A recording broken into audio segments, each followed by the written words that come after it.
the tape, let's grind. Shut up. The tape.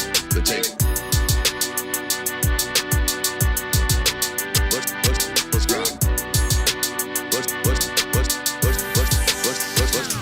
The tape. We do it a little bit different around here. We ain't gonna play. Shut up and grind the tape. Let's grind. We ain't gonna play. Them dogs in your face. Let's grind. We ain't gonna play. Shut up and grind the tape. Let's grind. We ain't gonna play. Them dogs in your face. Shut up and grind. Let's grind. Grind the tape, bro. Grind the tape, bro. Grind the tape. The tape. Let's grind. Grind the tape, bro. Grind the tape, bro. Grind the tape, bro. Shut up and grind. Grind the tape, bro. Grind the tape, bro. Grind the tape. The tape. Grind the tape, bro. Grind the tape, bro. Grind the tape, bro. The tape. UGA game day, boy, we ball out. Pull up, put the whole conference in the doghouse. Leave them 6 feet, see me on the win streak. All-star status, go coach and the bench deep. Offense on 10, how we run it? Your best ain't nothing, we gon' send them boys punting. Black and red, got them dead on arrival. Defense hunker down for the tie. Hey, you don't want it with the dogs. Film guy on it, you don't want it with my dog. Break it down, play by play, that's the day-to-day. They know we ain't come to play, boy, it's UGA. Kirby smart, I cannot play the fool. Back to back, we did not come to lose. Back to back, like we got something to prove. Pay your dues, dog nation on the move. What's up? We do it a little bit different around here. We ain't gonna play. Shut up and grind the tape. The tape. We ain't gonna play. Them dogs in your face. Let's grind. We ain't gonna play. Shut up and grind the tape. Shut up. Let's grind. We ain't gonna play. Them dogs in your face. Shut up and grind. Let's grind. Grind the tape, bro. Let's grind. Grind the tape, bro. Grind the tape. The Shut tape. up and grind. Let's grind. Grind the tape, bro. Let's grind. Grind the tape, bro. Let's grind. Grind the tape, bro. Shut up and grind. Grind the tape, bro. Grind the tape, bro. Grind the tape. Shut up and grind. Grind the tape, bro. Grind the tape, bro. Grind the tape, bro. Shut up.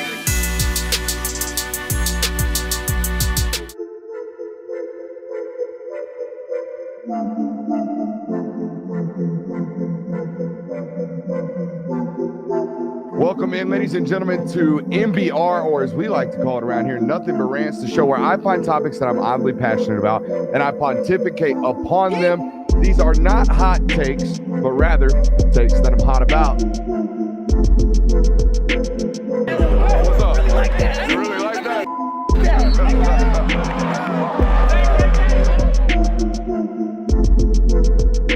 Let's shut up and grind some tape.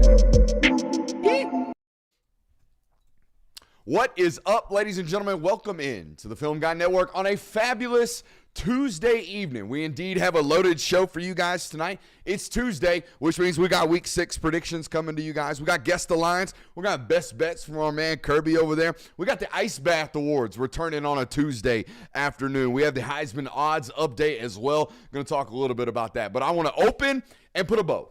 I want to put a bow on the National Hours talk about Georgia and Alabama. We're going to have a little bit more in the local hour tonight, but I want to put a national bow on this Georgia-Alabama football game. So far, what we would categorize as the game of the year through 5 games, going to be hard to beat with regards to how close it was towards the end and how monumental of a football game it was. I think the only way that game is better played, obviously, if those two are just battling it out one-to-one, score for score, bar for bar, if you will. So we could have a potentially better football game on the horizon, specifically with the SEC slate. But I want to put a bow on this one. So let's put it to bed. Final takeaways, boys, from the Alabama and Georgia football game. Let's not make these folks wait around too long tonight. Let's go ahead and put a bow on it.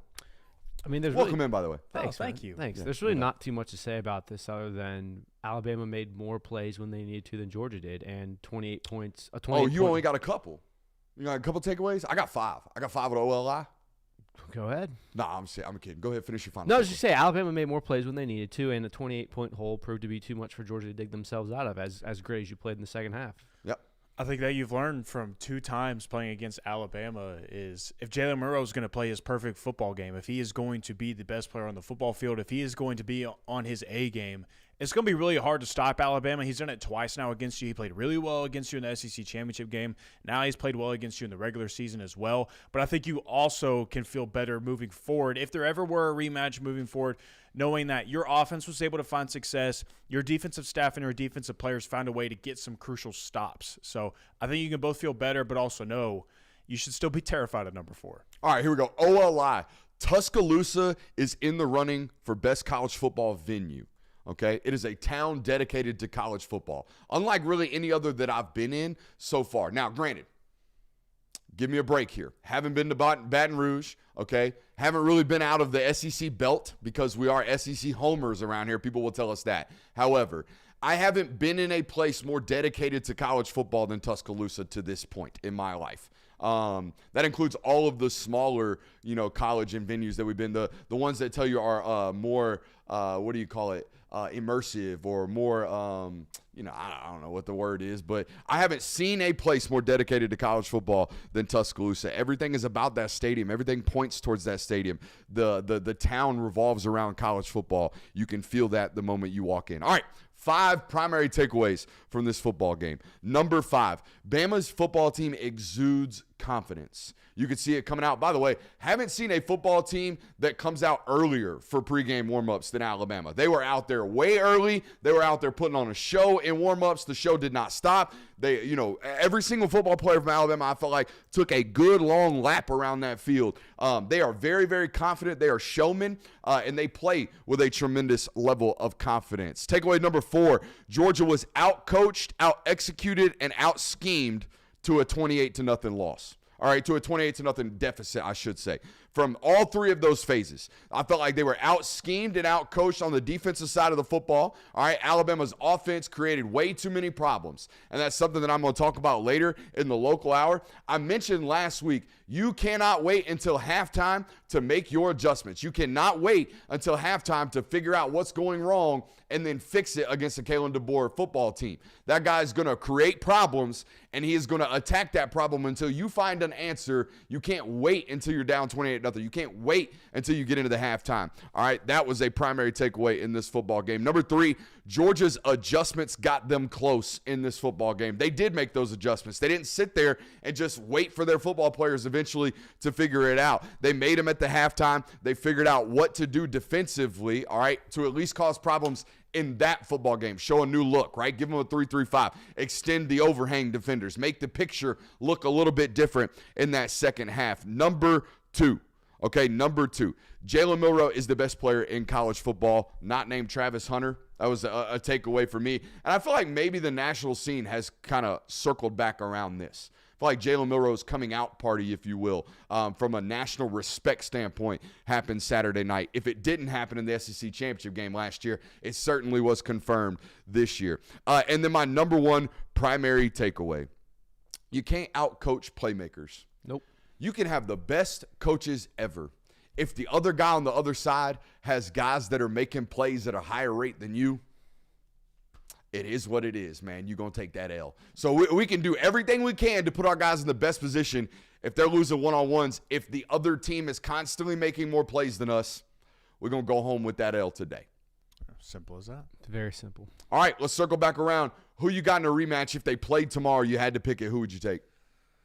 I think I'm going to pick Bama. I think it's just going to be one of these things of starting to lean, at least for now, after watching Saturday, knowing what Jalen Milroe can do in this football game, knowing what Ryan Williams was able to do in this football game, it's hard to pick against those 2 guys. But, I mean, at the same time, it's still close in my opinion. I still would kind of go back and forth, I think, if you gave me some more time to think about it. But right now, I think I would still lean Alabama just because, I mean, they got the double on Saturday. They made the more plays, and they finished the drill. What say you, Kirby? I'm going to go Georgia in this. I picked Georgia to win it coming in. I mean, you take away the 28-point lead, and granted, Bama did everything right to get there. Yeah. But 28 points at home, and you only won that game by 7. Something happened there that Georgia did. Now, obviously, it's all on film now, so it's interesting to see. But I like Georgia's odds in a rematch. I'm picking Alabama, I think, for obvious reasons. Despite the fact that Brooks is just a Georgia homer. So there that is. Welcome in. Again, we do indeed have a loaded show for you guys tonight. We got Week 6 predictions. We're going to guess the lines, best bets, ice bath awards, all the good stuff, including a Heisman update from our friends over at BetUS. Speaking of those guys over at BetUS, if you're looking for a new book this season, BetUS is indeed your answer. As I pull up this read right quick, 150% sign-up bonus on your first-time deposit and 125% on your next 2 deposits up to $2,000 using code. It's important here, using promo code YouTube150.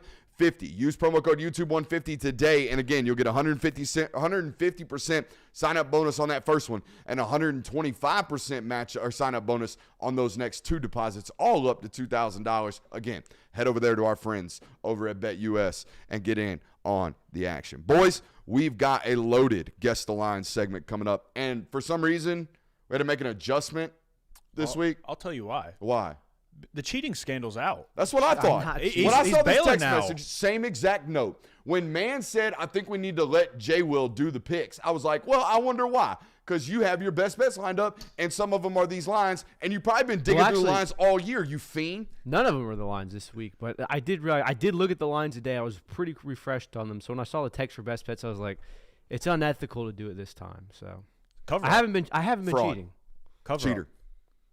Haven't you won? Allegations. Haven't you won most of this year? That's what's even crazier. You think you can come out here and sandbag your way to a win and tank them, and I'm out here getting you and beating you anyways, despite the fact that you're a cheater. Now you're making him get illegitimate wins.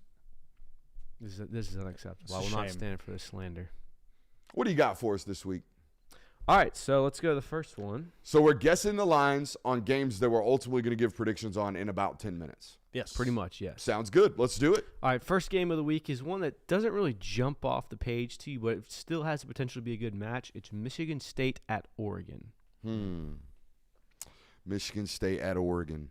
Michigan State bad football team. Yeah. Not very good. 3-2. Okay. Only Power 5 opponents. I think they're 1-2 against Power 5 opponents. Oregon at home.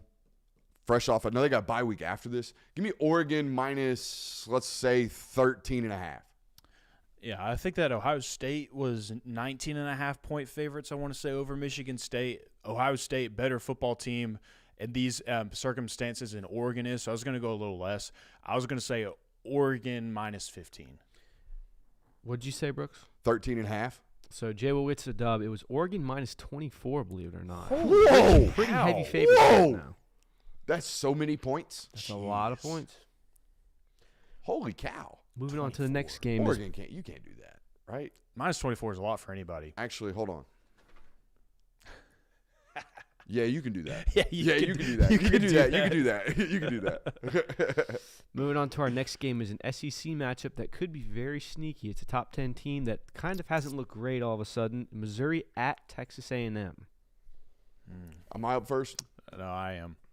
At Kyle Field. Mm-hmm. So that's going to sway this a little bit. He swayed it. He was leading the witness right there with all that. Teams not playing so great. Well, I mean, heck, I feel that way coming into this matchup too. Yeah. I mean, so I think it's good. It's definitely going to be a tight line.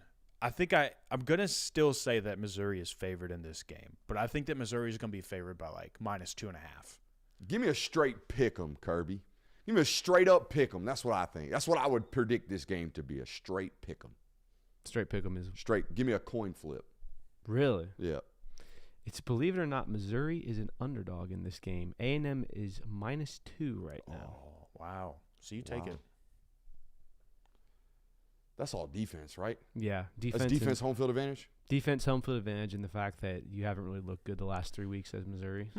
Interesting.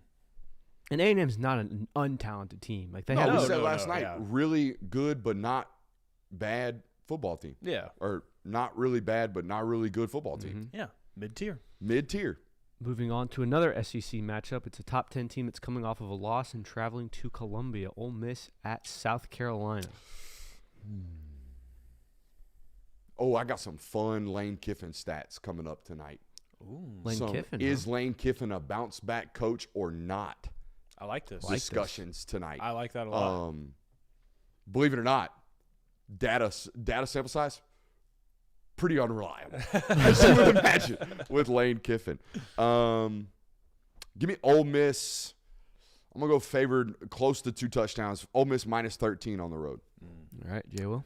I think it would have been -13 if they hadn't lost. I think the loss to Kentucky definitely shrunk this line. It's also at South Carolina. That's also going to play a role into this. I'm going to say Ole Miss is favored by a little more than a touchdown. Ole Miss -8. Jay will take the dub. It is Ole Miss -9.5. Pretty modest line. Close to double digits might as well be, but Bump the audio 5%. On OBS? I'm thinking so. Okay. We'll see what happens there. so right now it's Brooks 2-1. Next game is The boy's on a heater. He is. Next game is an ACC clash-up that in the preseason looked really, really sexy, and now it looks like it might be a blowout. It's Clemson at Florida State. I have no idea what to think of this. Y'all seen Florida State start to circle the wagons on do we fire the football coach? Oh man, already? Well, Heat it up, baby. we're about, I'd say, 24 to 48 hours away from scapegoat firing. Somebody's got a scapegoat fire soon. Norvell can't be the first one to get axed. He's got to axe somebody as the reason that they're terrible. Maybe it's his player personnel guy. Maybe it's whoever decided to sign all these transfers that aren't very good. But either way, a lot of folks on the chopping block. Give me Clemson favored by 10. I think it's going to be more. Let's go 14. 14. Oh, 14. 14. okay. 14. All right. Because I was going to say, I think it's going to be more than that. SMU is favored going into their matchup, I want to say, by 5. I think Clemson's going to be favored by quite a bit in this one. I'm going to say it's more than 14, actually. I'm going to say Clemson -16. Brooks's late adjustment got it. It's Clemson -14.5. I have seen this line at some places at 16, though, so odds are kind of interesting. I was going to go Clemson -14, and then he switched up on me. It's tough. It's a tough beat. Brooks is up 3-1 now. All right, fifth and final game, another SEC matchup, a kind of interesting one. Two teams have had not surprising, but quarterback play has been very good this year so far for their standards at least. Tennessee at Arkansas. What do we got? I think Go ahead, Jay Wilster. I think this is going to be a multiple score favorite for Tennessee. I think that it is going to be – I don't think it's going to be as big as maybe what people would think. I think that – I'm going to say Tennessee -11. -14.5. By the way, Vols roll this weekend. Oh, I'll give you a reason why in my predictions. You take the points there, huh? Yeah. They've been my best bet, I think, 2 out of the 5 weeks in college football. Just I don't think Vegas has picked up on the steam, the hype yet on the Tennessee Vols. Yeah, the hype bull train like that. Well, Brooks, you would be right. The line is 13.5. That's a 4-1 win for Brooks. Sorry, Jay Will. Just get this scrub out of here. Don't cheat next week so I can actually have some competition. I don't know. We let you switch it up, and you went first when you weren't supposed to on 2 turns ago. Damn. I was going to say -14. You said -10, then switched it up, said -14. Are you blaming refs? I am a little bit. Blaming refs? Here. Yeah. You're blaming other things other than your own execution, huh? I think what's happening You want some moral victory? I think what's happening right now is Kirby wanted you to win to make it seem like your wins against him weren't a fluke, that you're actually just better than him. I don't he give wasn't a shit cheating. if he wins. You don't care who wins. Oh, you're dead meat anyways. Non-competitive guy. He's dead in the water. When I'm not competing, I don't give a shit. That's true. I'm a bystander here. I don't. Innocent. Until proven guilty. Week 6 predictions? Let's hit him. By the way, the chat's hit on it. The boys' ADD is pinging off the wall tonight. So just hold us down tonight, all right? Just hold us down. Keep our feet on the floor. Week 6 predictions. Let's do it. Michigan State on the road in Autzen Stadium up there in Eugene, Oregon. A little Friday night foosball. How about Fox doing this, by the way? This has not been anything new. The Pac-12 used to have a circle around this with regards to Friday Night Smackdown. Used to see Wazoo playing on Friday nights all the time when I was traveling on the road. Get to see a little Mike Leach, little 3-3 stack, little motion, little hectic defense. That was before who my man Grinch. This is when Alex Grinch was up there. I don't know why I'm all the way rehashing Friday Night Lights Pac-12 edition, but Fox has now cornered this. Who's my man that I was giving tremendous credit for on the calls? Oh, Gardner? Devin Gardner. Yeah. Devin Gardner, I know you don't listen to the show. I know nobody cares about this right now, but I want to say this and get this off my chest. You are the best color and commentator doing it right now, bud. And I don't know if you'll ever get past Joe Klatt in the first seat on Fox and college football, but you, man, you are crushing. All right, you are absolutely crushing. I'm going to tune in on Friday Night's Lights in this matchup for more than just the football game to listen to this man right here. Let's get to the football. Oregon has one more chance before the bye week to get all the cobwebs knocked off, get all the chemistry and the confidence going before they got Ohio State coming to town. By the way, Adrian Childs, the starting quarterback from Michigan State, 8 interceptions on the year. Not great, but here's the real problem. He's got 5 of those 8 interceptions in his 2 lone road starts against Power 5 football teams. Oregon rolls in this one after a 21-7, specifically 21-7 halftime score. They will finish this one 38-7.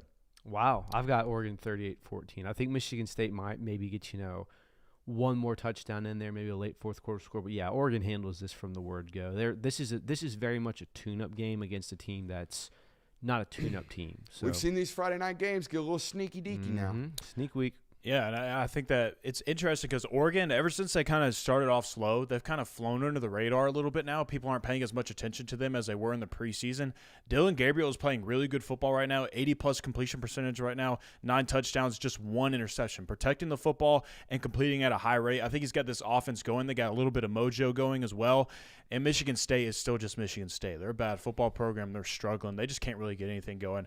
I do think that Michigan State is going to get some points because I do think that there is still some concerns for Oregon's defense. So I've got Oregon winning 37-17. First ballot plain Jane name, John Smith. Almost a great name. That's like Oh. the generic name. Isn't that? I mean, the the only two more most generic common? becomes Jane Doe, Yeah. Yeah. which John Doe, pretty daggone close to John Smith. John Deere. Hey. So we all got Oregon rolling. Oh, yeah. That means it's going to be a close football game. Good. Give it to me. Give me some action on Friday. Mizzou on the road at Texas A&M. We found out close line. Texas A&M a favorite in this football game. I'd be worried about that Texas A&M defense if I'm a Missouri fan right about now. Really, really worried. They have elite defensive line play. The 2 Stewarts are nasty. The linebackers here, they're not as immensely talented as some units in the SEC, but they are as well coached and as well keyed in as any linebacker unit that is available in this conference. And with that combination, elite defensive line bodies and elite defensive line body types combined with elite gap sound linebackers, I think they have the ability to stop the run when asked to do so. The stats don't necessarily back this up right now, but the film does. They have big physical bodies, all right, that play gap sound defense, which means they should be able to hold up against the run. But here's the real thing about that Texas A&M defense, guys. It is very evident to me, and it's not just because they played the likes of Notre Dame and Bowling Green. This football team can cover. They can flat out strap it up, all right? Allowing just 207 yards per game through the air on 57% completion percentage. They certainly, like I said, haven't played the best quarterbacks available, and they will get their best version of a quarterback this weekend against Missouri. I think Marcel Reed continues to protect the football for Texas A&M. Give me home field. Give me defense. Give me a ton of Le'Veon Moss. Give me Texas A&M 27-24. Wow. I went so back and forth with this game. Initially, I was like, I think I'm going to pick Texas A&M to win. And I was like, well, I don't know. Missouri still kind of feeling like they could get this Scared? done. Say you scared, bro. I ain't scared. I'll stand 10 toes down on my prediction I'm going to give you right now. Hell Okay. yeah. I think that this game is going to boil down to one thing for both teams. I think it's going to be Missouri's run defense has been really good this year, top 15, but Texas A&M also has a top 15 rushing offense that has to do with Riley Leonard being able to add in with his legs and Texas A&M just being able to run the ball really efficient this year. I think that's going to be what this game boils down to. If Missouri can stop Texas A&M's run and then you're just putting the game on Riley Leonard's arm, I think you're going to be favored in that game. So I think that it's going to be a close one. I think it's going to be somewhat low scoring. I think it's going to be a dogfight. This is going to be really close. It being at Kyle Field does make me want to lean in Texas A&M's direction, but I'm going to end up going with it and siding with Missouri on this one. I think Missouri wins 24-20. I like Texas A&M's D-line. I like their defense in general, and I think Missouri has shown this year that they have some offensive issues in certain times of the game, but this is almost too perfect of a trap game.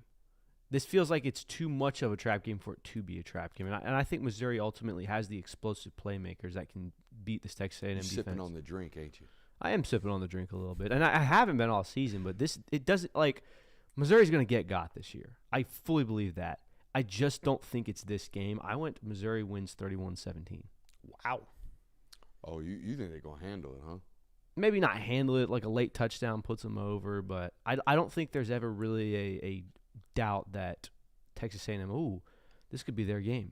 The one thing that does concern me about my prediction is Texas A&M's offense, and it's not like I said, Marcel's been able to protect the football so far through his couple of starts, but we've talked about this going into the Notre Dame matchup. They have no weapons, not even to A&M standard. They don't have very good weapons on the outside, which puts a lot of pressure on the quarterback. I wonder how much Marcel Reed's legs are used in this football game and how much they're, deployed. I don't know why I keep using that word, but I have been lately. Deployed. I don't know why. But, yeah, I'm on Texas A&M. You guys are on Missouri? Mm-hmm. I'm on Missouri, yeah. All right, we'll see who's right on that one. I think it's going to be me. Home field defense, Le'Veon Moss. Give it to me. Ole Miss at South Carolina. Big SEC football game this weekend. We'll start with you guys. What do you think? I think this is the game I'm most excited to watch this weekend. Hold on, I gotta do this better so we get clipped up by the social media teams. I gotta get better at this. When everybody else does a great job of like, Ole Miss, South Carolina, 3:30 Saturday afternoon inside Columbia, South Carolina. It's gonna be an absolute war. That was just disingenuous. You think that'll get it? Hey, William Bryce Stadium, it do be bumping. Sandstorm, everything like that. They got the towels waving. That. But yeah, I'm really excited for this football game. I think it's an important game for both football teams because South Carolina desperately needs to win this game before they make the trip to Alabama. It's important to get a SEC win when you can. Talked about it all season for South Carolina. This is one of these games that has turned into a very winnable game for you. It's at home too. I think it's a big game for them. And then obviously Ole Miss, you have to win this game because you lost to Kentucky. Like you essentially have to win out, especially knowing that you have Georgia on the horizon. You got that big game coming up. So this is a must win for both teams almost, it feels like. And this is what would scare me for an Ole Miss fan is the home and away splits for Lane Kiffin. It's a daunting difference. Last season it was 17-point difference. Haven't really gotten to see it this year, just how haven't gotten enough data points on it to really configure that. But I think that South Carolina is going to have to create havoc plays on defense to win this football game, and they're going to have to protect the football on offense. It's something that they've struggled to do this year. And I don't trust South Carolina's offense to protect the football enough in this game to not just gift Lane Kiffin's offense extra possessions. And so for those reasons, I'm going to pick Ole Miss to win this game. I do think it's a close one. I think it's a one-score game. Ole Miss 31, South Carolina 27. I went – wow, that's a one-point game, huh? Or one-score game, yeah. I went very similar to this. I think South Carolina's front seven is going to give Ole Miss some issues. And Jackson Dart's going to make a couple of plays where it's like – he doesn't look very good right now. That said, I think Ole Miss has their back against the wall. They know it. I think Lane Kiffin knows it. And they're going to be somewhat ready to come into this game. I think it's going to be close like Jay Will said, but I also think Ole Miss has the horses to pull out a win. So I'm going to go Ole Miss 28, USC 20. South Carolina off a bye. Ole Miss fresh off a loss. We all know this, which made me wonder, what is Lane's kind of history after a loss? So is this going to be the year where, Lane, bounces back after a loss to Alabama and Georgia like last year? Or is this going to be the year like 2022 where Lane lost to Arkansas, Mississippi State, and Texas Tech after they lost to Alabama? I'm going to repeat that. They lost to Arkansas, Mississippi State, and Texas Tech after losing to Alabama in 2022? Or is this going to be the 2021 version of Lane Kiffin's football teams who, after a loss to Alabama, beat a ranked Arkansas team on the road? Or is this going to be the version of the 2020 Lane Kiffin? A little flip-floppy here. Is this going to be the 2020 version of Lane Kiffin that lost to Arkansas and Auburn after Bama? I don't know what Lane Kiffin does after losses. I don't think Lane Kiffin knows what Lane Kiffin does after losses. The output and the data is very, very much up in the air, as you would expect with Lane Kiffin. It's inconsistent. I think the biggest question here is maybe not what is Lane Kiffin going to do, but what is the roster going to do? Because one of these knots got pulled apart from this roster. It slipped apart a little bit. It's kind of loosening up. It might break. It might explode this weekend. It might just completely go to shit against South Carolina. So that would be my question is, how is this roster, a group of guys that are fairly new to one another, how are they going to attack a game against South Carolina where on paper it's like, South Carolina lost to LSU, struggled against what school? Old Dominion week 1, unranked. Like, it's just going to depend on how those players respond to losing to Kentucky and then going to South Carolina. Also depends, or it's going to depend on how well they can drive the ball down the field with how much pressure South Carolina is able to get with their edges. I didn't give you my prediction. I don't feel good about it, but this is an explosive season for me. I'm taking explosives. All right, I'm betting on explosives. I think Dow Loggins has done a tremendous job this year. I don't know if South Carolina fans have given him the praise that is deserved. But when I watch my man Goggles, Lenore Sellers. When I watch Lenoris, I see a very young football player that's uber talented. I also see a football player that could turn it over at any breath, in any moment. And I think Loggins has done a very good job of making things very easy for him while still being aggressive. All right, that being said, I trust Ole Miss to be a bit more explosive in this football game. Give me the Rebels 35-31. I like it. You're on the same note. All pretty much in line with that one, Yeah, we all picked Ole Miss close football game. Mm-hmm. Yeah. That's going to be a fun one to watch if it is close in the fourth quarter. Oh, I'm so excited. Very much fun. We got Lane That's a going. nooner too, isn't it? Yeah, I think so. Oh, we won't be able to watch the end of it then. I think it is. Let me check. Saturdays get so jumbled for me. You're with me this week, right? I am. How about that? First one of the season? First one? You excited? Oh, yeah. Should be. It's 5:30 or 3:30, so you won't even get to watch it. Won't see it. All right. Tennessee at Arkansas. Our last. Oh, no. Excuse me. Sorry. We skipped over one. Yeah, we did. Clemson at Florida State. Just how bad can it get in Tallahassee? You know what I mean? Like, how bad can it truly get? 1 That's in the 5. question, right? Huh? Could be 1 in 5. No. I think it is 1 in 5. Oh, yeah. All right. I don't think there's any doubt in my mind that Clemson is winning this football game. The question in my mind is there any sense of life and effort and fight from Florida State? Are they going to get off the mat at all? Now, I don't like to look too far into the little things like videos from practice that I see on social media. Oh, I know what you're talking about. The Mike Norvell sprint? Yeah. The Mike Norvell sprint last year was loaded with Florida State players. Mm-hmm. He would run down, he'd do his little thing, and at first I was like, it's kind of goofy. It's kind of cheesy. We're racing the coach. Mm-hmm. But, his thing, culture, get the team involved. Yeah, get a little competition with the coach. About 15, 30, 45 guys towards the end of the year racing. I saw a video today, one guy. Just one. One guy. The rest of the team was like, I'm over this shtick. And that's weird. That's not good. Very. I'm not saying I'm heavily analyzing that. I don't have to. I can see all the body language and the effort on the field when you get outscored in the second half on the road against SMU 29-6. So, yeah, The question to me is, how bad can it get in this football game for Florida State? Not whether or not Clemson's going to win. It's going to be really bad. You think so? It's going to get really, I think so too. really bad. I got Clemson winning this 42-18. You think they get 18? 18. Yeah. How do they get 18? I don't know. Clemson turnover in their own end. Klubnik puts it on the grass. Something. They find a way to get 18. Brock Glenn. Maybe Coach been storing the gems for Brock Glenn. Who knows? Like 6 field goals, 18 or like? Yeah, I don't know. Are you talking about how do they physically get 18? How do you physically get to 18? Not how do they summon up a performance for 18 points? Touchdown, 2-point conversion, after another touchdown, field goal. This guy gets it. Come on now. Math be mathin'. Interesting. Why are you pressing the football brain right now on the math? Look, I was just wondering, 18 is a very obscure score to pick. I'm just mad at what this game should have been this year, at what it was supposed to be this year. Facts. This was supposed to be the one ACC game that I could sit down on a Saturday and be like, you know what, I'm actually excited for this. I'm actually looking forward to watching some ACC football today. Instead, it's just going to be Clemson beating the ever-loving crap out of Florida State. So I don't think that Florida State's offense is going to be able to do anything against Clemson's defense until late in the football game when Clemson's got their walk-ons on. All 40 of them that Dabo Swinney handpicked himself this offseason. So I don't see any way where Florida State is able to make this game competitive. You already have a bunch of issues on your offense. Looks like you're kind of filtering out your starting quarterback. Defense doesn't tackle. I've got Clemson winning 38-7. Yeah, I mean, the obvious answer here is that Clemson has shown that they have not only a firepower offense that can score points and do well, they have one of the better defenses in the country. Florida State, on the other hand, has shown that they are probably one of the worst Power 4 teams at doing all of those things the above.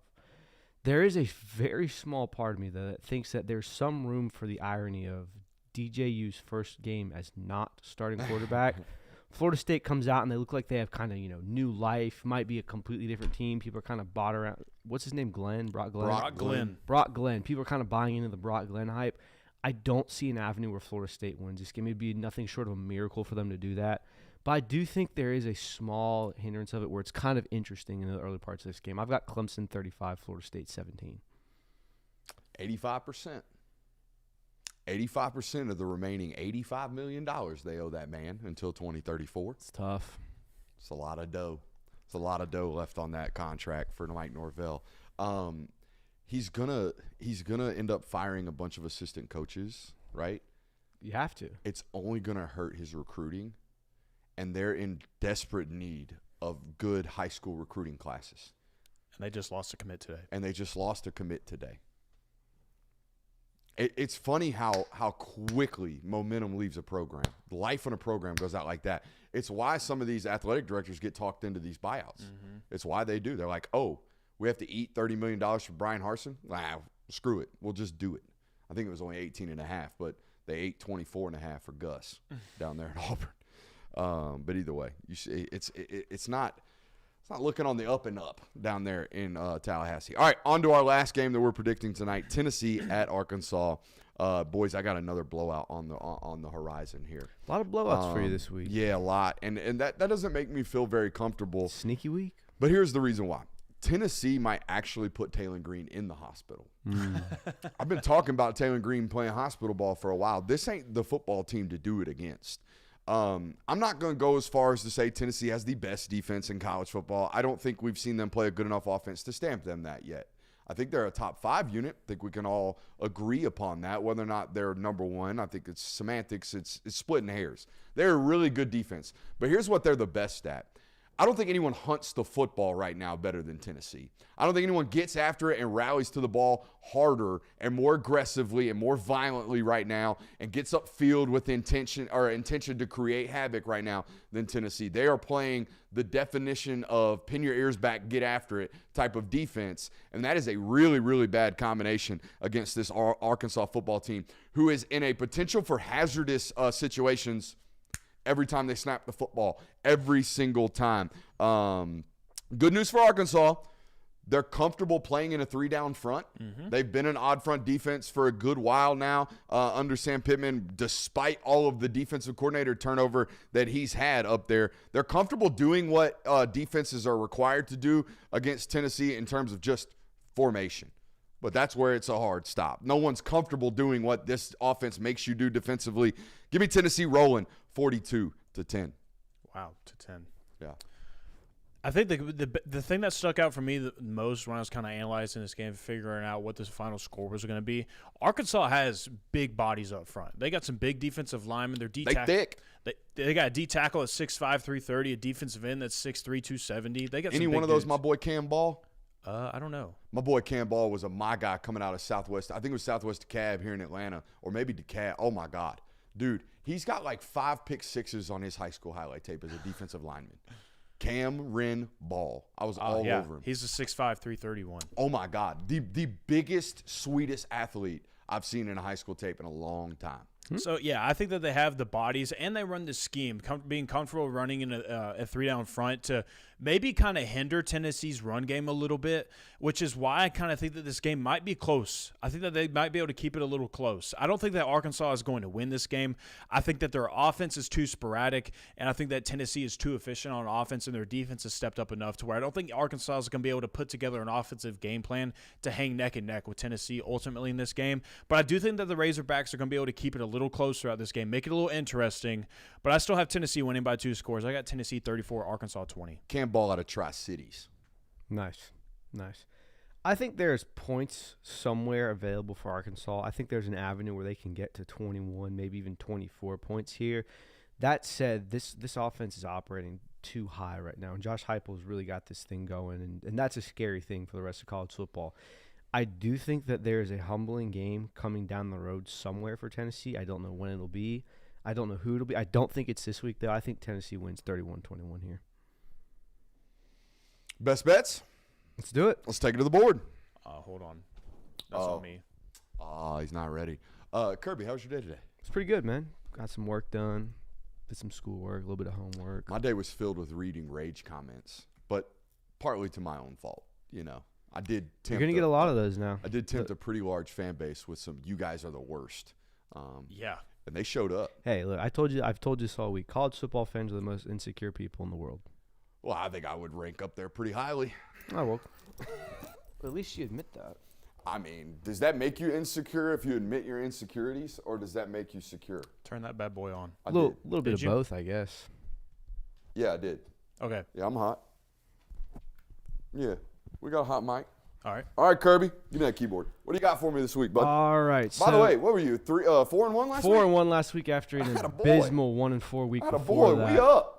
So hopefully we can keep the momentum going. I got 4 picks this time around. By the way, got to say, all these lines brought to you obviously by our friends over at BetUS. This process is really, really simple. The what do you call it? Deposit and withdrawal process. Really, really easy over there. Get your money really quick when you get them dubs. What do you got? For sure. First one is NC State -5. They've got 85% of the money on this with just 46% of the bets here. I know NC State's got a bad offense. I know that we've talked about ad nauseum how it starts. I know by the look on your face it's not a great pick. Wake Forest, not exactly a world beater. Wake Forest, 1R, bad team. Yeah. Bad team. Really bad football team. Yeah, so I'm liking NC State -5 there, even though it's not It's very an important sexy pick. Correction. Forest spelled with 2 R's, except I for agree. up there at Wake. I agree. Yeah, and they'll let you know too. The 5 or 6 Wake Forest fans on social media, they'll get after you. You got to spell that thing right. My God, that's a big bug. I think NC State would. I don't want to hinder the. About to whip? I don't want to hinder the greatness that you're going on right now. All right. I mean, we're doing They'd be all on right. my no bet list though. Yeah, they are. I have a lot of teams on the list. no bet Ain't no list. doubt about that. Well, if They you are don't think the bad NC football State team. pick is sexy, maybe you'll think this one is sexy. Hawaii +2.5 this week. Hawaii +2.5. I told you, Jay. Well, you're gonna love this. You're gonna love this slate. San I've got. Diego State. Is this a midnight game? No, it's 8 o'clock. 8 o'clock game, 2.5 points. I think the Rainbow Warriors pull it out here. They've got 100% of the money on 10% of bets right now, which is meaning that there's a ton of people betting Hawaii right now, which in early action is good. I like it. Next up on the list. You ready? Only the fiends are on Hawaii this early, he says. That's what you don't look at the common games. Only the everyone's gonna bet on. spurts. Only the experts. I don't know what's going on. I over think here. it just wiped everything. I think for it you. did. Let's give it a second. Let's give it a second. Come on, what's your next one? We got to keep going. The next one is TCU in Houston. I've got the over at 50 points. TCU, you got the over here. Yeah, Why? TCU showed me last week that they're not afraid to turn the ball over. Houston can score a little bit. I like the idea of they both reach 25, 28 somewhere in here. I think it's 4 touchdowns each. I like it on the over at 50. Plus 60% of the money on just 11% of the bets. All right. Then final pick of the evening, give me Miami of Ohio What? +6. 6.5. You got the hook here. Oh, I got baby. the hook. You got the hook. It's changed, which is good for us, so I'll take that. You watching a lot of Miami of Ohio football I am this not. year, huh? You don't. You don't got to watch football to bet and make money, huh? That's right. All right, It's it's more good of to a know. data and statistics thing than anything. Data and statistics thing more than anything. Who's Ohio play? We're just picking stocks here. They play Miami of Ohio plays Toledo this week. Toledo, SEC A powerhouse. real banger right there at 12 o'clock. I told you, not a very exciting Excuse me, slate they got this the week. 3:30 primetime slate. Oh, dang, Brad Nessler's calling it? I don't know. Speaking of CBS, by the way, Gary Danson, friend of the show, but I'm going to criticize your bosses right quick. Did you see that number on the Alabama-Georgia game? It had 12 million views. Instead of buying and paying up what it costs to get the SEC contract, they were just like, nah, we'll just take the second, third best Big Ten game. What? What are we doing? All right, there he is right there. We got a whole lot of money on the line this week. We'll see if my man can stay hot. 13-11 on the season right now is my man Kirby. I dropped to 5-3 on the locks of the week. Would have dropped to 5-4. Thank God I didn't tweet out that Duke and North Carolina. That was a sneaky good game. Yeah, Duke blew a 21 point lead. Don't get Or twisted. North Carolina blew a 21 Don't get point lead. twisted. It was bad football. It was bad It football. was bad football. UNC jumped out 20-0 in the third quarter. They had 20-0 lead. Duke came back and won that football game 21-20. It was bad football. That's fun. Oh, I know why our numbers are down. Are the Braves playing right now? Yeah. Ah, that's why. Playoffs, baby. Playoffs? Did something that no team has ever done before. What? 3 opening day starters missed the 35 or more of the closing games in a season make the playoffs. Cool. Sick. Go Cool. Bravos. That's Y'all awesome. are lame. That is not a that's baseball a historic fan, thing. My man Kylan Monagay, Monangai? Monangai. I believe that's how you say it. My man Kylan Monagay needs an ice bath bad. Now, I know it was only 25 totes Friday night against Washington. We watched them, though. We watched them all But 25. my God, were those 25 physical ass totes. My man was 1 on 11 all night long and was doing his damn job. Kylan, one more time, Monagay. Kylan Monagay, Ice Bath Award. Give it to him. And that quarterback needs an ice bath after every single shoulder. game. The The shoulder. shoulder needs one because that dude slings nothing but 100-mile-an-hour fastballs. That dude is your classic example of the middle schooler who's on your baseball team where you're like, buddy, I need you to throw strikes. And he's like, Coach, I can't. And all you do is say, hey, just throw it as hard as you can. Something might go well for you. That's exactly might what swing happens at it with Rutgers anyways. Coach. Yeah, he might swing at it anyways. You know, I'll tell you who needs one. Bowling Green, tight end, Harold Fannin Jr., 12 receptions, 192 yards, and a touchdown. Who's he play for? Bowling Green. Bowling Green. He's also broken on College Football 25, if you needed to know that. How do you know that someone's broken on I got a Bowling dynasty with the Falcons, bro. You're Come not on running now. dynasties with bad teams? Yeah, man. Oh, you're Green? not about it. You're not to about be, it. To be honest with you, I haven't turned my Xbox on probably since mid-August. Oh, Zero Dark 30 mode. Yeah, we locked the fuck in. Nice. You know, while you guys go home, I got to keep working, you know. Right. I wonder why. I wonder why that is. Why do you think that is? What do you mean? He lives at work. That's what I'm getting at. He lives at work. We that don't is live at true. work. I do indeed live with my mom. This is her basement. Yeah. You know, I didn't even think about that, J-Lo. Thank you. You know who else needs an ice bath? Who's that? It's time we give some respect to the troops. Army quarterback Bryson Daly had 24 carries for 152 rushing yards, 3 touchdowns. And get this, threw the ball 6 times. Wow. 2 completions, 57 yards. Get that boy And an this ice was bath. in an ass whooping over UAB? Temple. Oh, we got The troops? we got the servicemen out here The handing out servicemen, fat L's. 4-0. Army and Navy right now. These citizens, they don't know what football Hey, is. they qualify for a G5 bid, right? They could. These damn civilians out here getting dubbed up by the servicemen. Dude, the civilians are getting The dubbed right civilians now. are getting ran right now Bad. by the servicemen. Literally ran. Yeah, no doubt. Literally ran by the servicemen. Respect the troops. Respect the hell out the troops.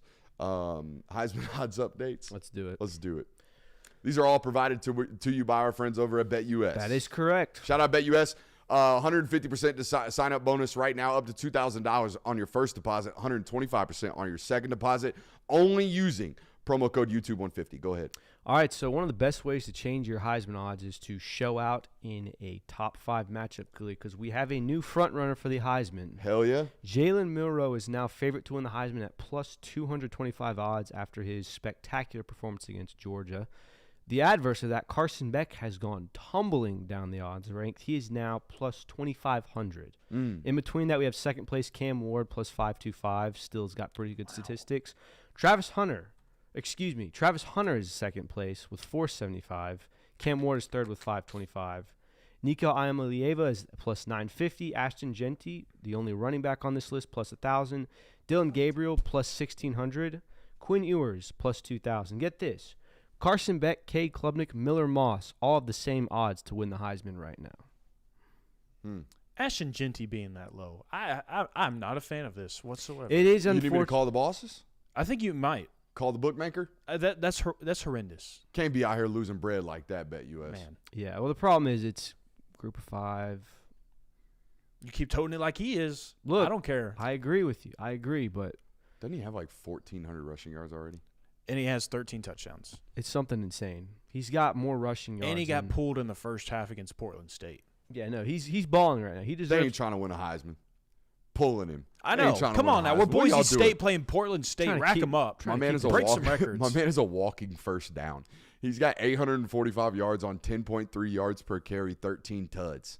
And oh, by the way, Mid. he's added in only 19 yards receiving. He could do a little bit better. Yeah, that's what it Because is. you just got to hand it to him. You ain't got to throw it to him. Don't get too cute. Keep it simple. He's a one. give He's him a the one. rock. Run trick left, run pony, right, man. run up the middle. You're good. He is averaging 20 totes a ball game right now.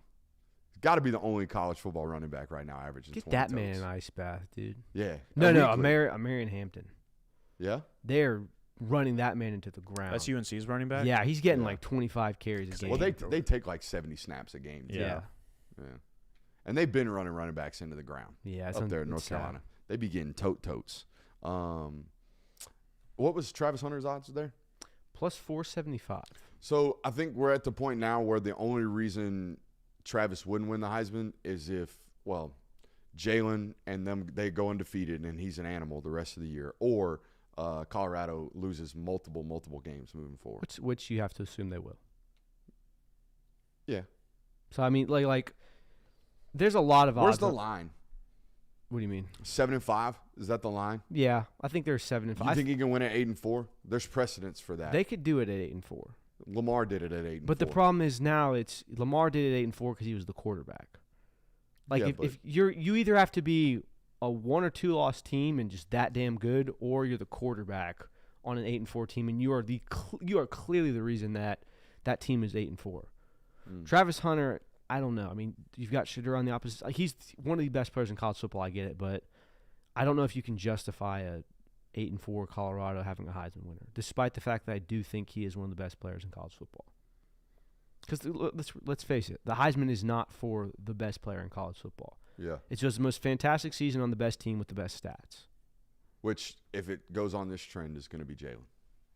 Correct. Yeah. But I'm not ready to bury someone yet. We can talk about that on the local hour. Oh, yeah. Good tease. I think we know who you're going to talk about there. It's pretty fair.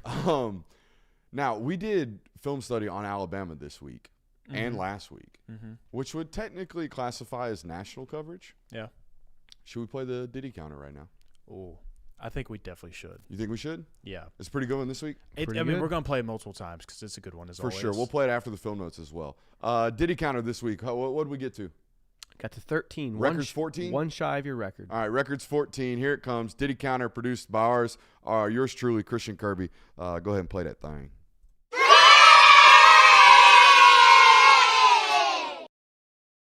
Let's do it right here. Let's shut up and let's grind. He's playing with his butt. I'm going to turn around, give my quarterback my chest. Should be off of this guy's butt. We're digging the backside end out. He's pulling his ass in there so hard. I'm going to be self-sucking a little bit. We get sucked up in there to squeeze this hole. We've got to hug that butt. Hey, come right now. Actually, we're trying to just beat 17. I've got to be prepared for all of these guys to come if they do.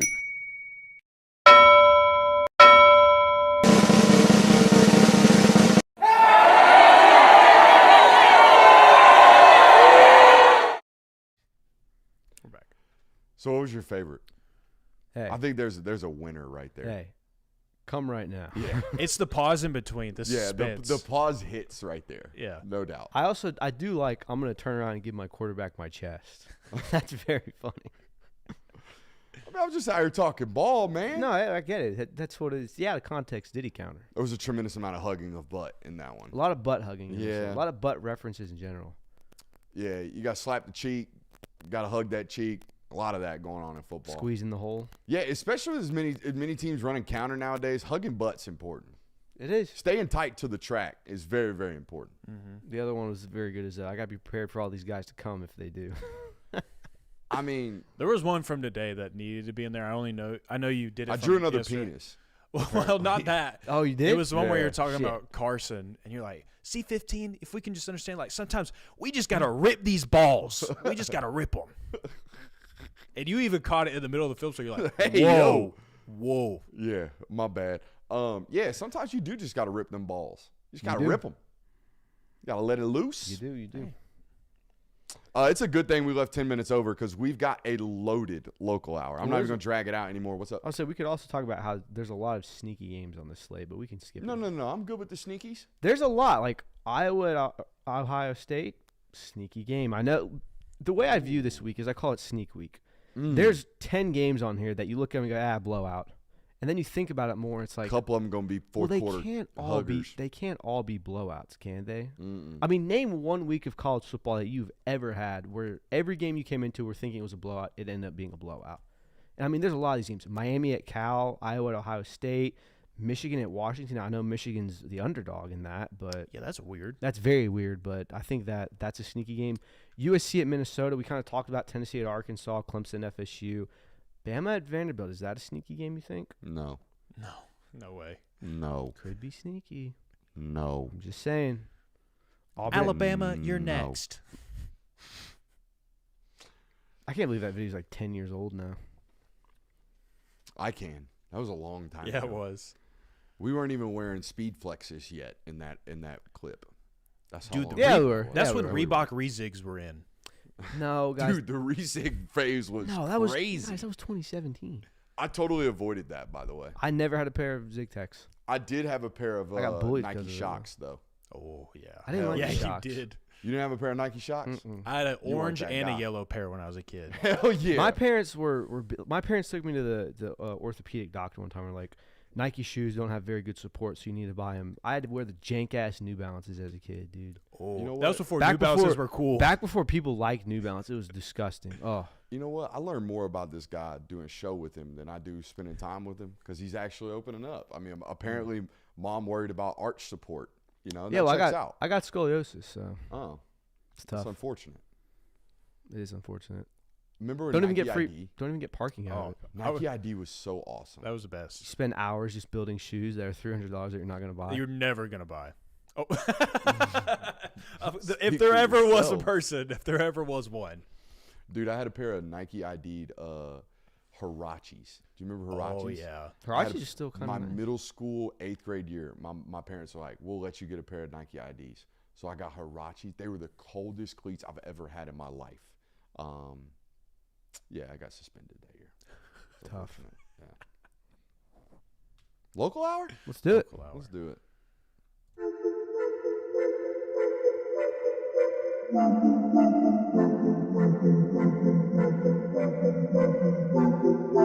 Welcome into Talk the Dog, the show where we find a bone to pick and a take to give. These are not hot takes. These is dog takes. Can I talk that dog? What's up? You like that? You really like that?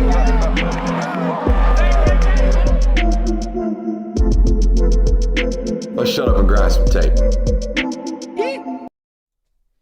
Tragic. During my suspension week, I got to play scout team fullback, and I was a unit, an absolute unit. Welcome into our local hour. We got a loaded one for you guys. We're talking about the presser notes from today. Kirby Smart had a press conference. Georgia's roster in unfamiliar territory, according to somebody in the show notes. That they are. We'll talk about that. We got film notes. I got notes from the last 2 days of film observations for you guys. We're going to give out game balls from Saturday's loss in Tuscaloosa. The Hugh Freeze stats are absolutely bonkers, and I'm going to circle back on that today. Kirby Smart teams after a loss, will be hitting you with the stats on that one. We don't want to quite yet kill a Heisman odds chance, so we'll update that as well. We also have a fantasy update tonight on the local hour, so it's a loaded one. Where do you guys want to start? You want to start with presser notes? You want to start with film notes? Where do you want to start? Let's creep in. Give us the presser notes. All right, let's do this. Good practice. Real good practice. A little slow on Monday. Got back late. Speaking of a little slow, the energy was a little bit lacking today from Kirby. Looked a little tired. Looked like he didn't necessarily want to be there on a Tuesday evening. Said they got back late on Sunday evening and had a kind of a slow day. Didn't do a lot as they usually do on a Monday, but had a good physical Tuesday practice. And they have to, because he said they understand the toughness that is required in this football game. Actually went on to say that, you know, a lot of these coaches on the staff have direct familiarity with this rivalry, right? Obviously, Bobo and Kirby played in it as football players. this being the alma mater of Todd Hartley and having coached on this staff when he was in college, completely understands it, has a history of it. But I don't think a lot of Georgia fans recall the fact that Stacey Searles was an offensive lineman for Auburn. Travaris Robinson played at Auburn. So there's a lot of familiarity with this rivalry, and he had some of those coaches stand up and speak to that, to these football teams. And I want to jump down in the notes to that right now. He was asked basically like, do you find yourself having to have these coaches talk to these players about these rivalries at a bit more frequency nowadays?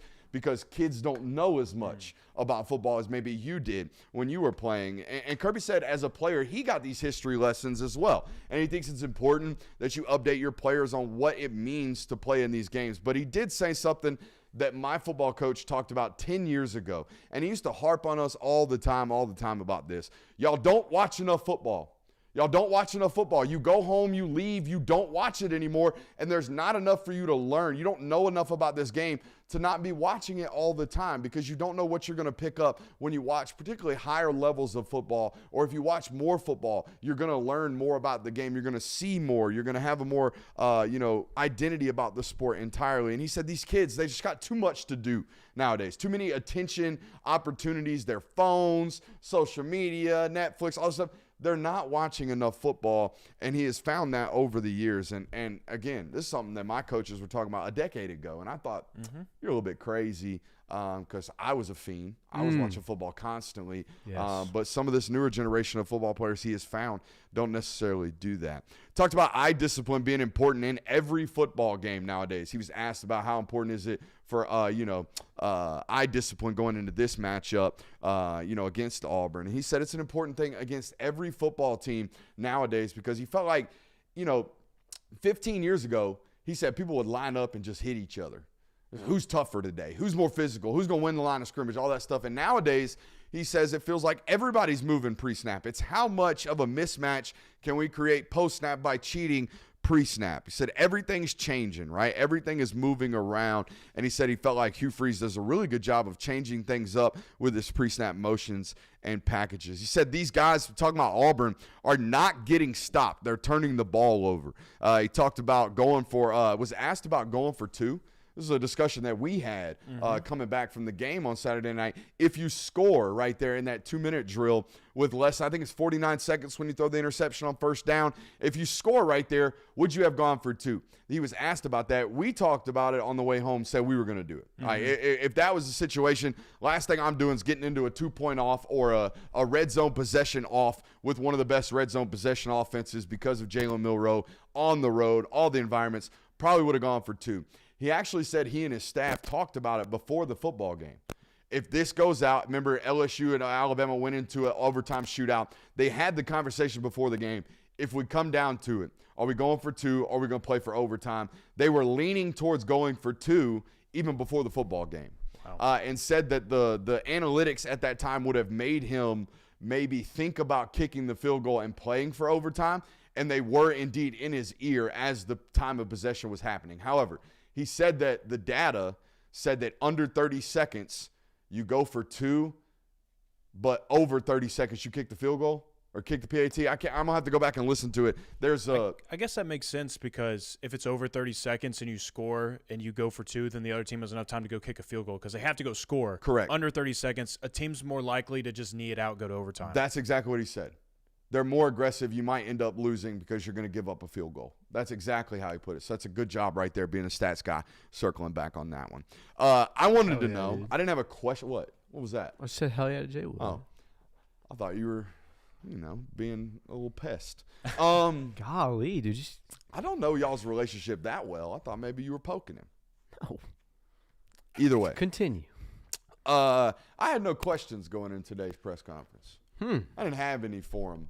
No first question? No first question. But I did find one as the press conference was going on. He started talking about Auburn's turnovers. They're moving the football. They just keep turning it over. So I wanted to know, is there anything that they struggle with that keeps causing these? Is there anything that's leading to all of these turnovers? And he said there's nothing really consistent about it. The only thing that was consistent about the turnovers were tipped passes and overthrows. Tips and overthrows. Gotta get those. Which I got to thinking. RPOs? Throwing over the line of scrimmage? Lots of slants into contested windows. Everything breaking in. It's an easy ball to overthrow. It's an easy ball to get tipped. Yep. It's an easy ball to overthrow because you're having to throw it over arms and bodies and think. You know, history might say this guy turns it over too.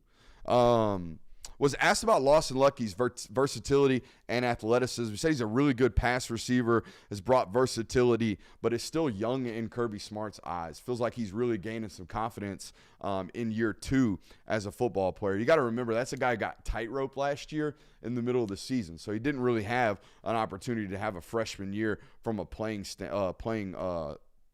time standpoint. Was asked about Jurasic and the transition from the Pac-12 to the SEC, and he deflected the conversation. He was like, I don't know about the comparison. He would have to answer that. Deflected that question to Jurasic. I think I know why the question was being answered. Kirby did a good job of avoiding it right there, not, pulling a freeze and throwing the guy under the bus. Talked about the Auburn guys on staff. Was asked about Ellis Robinson. I know why.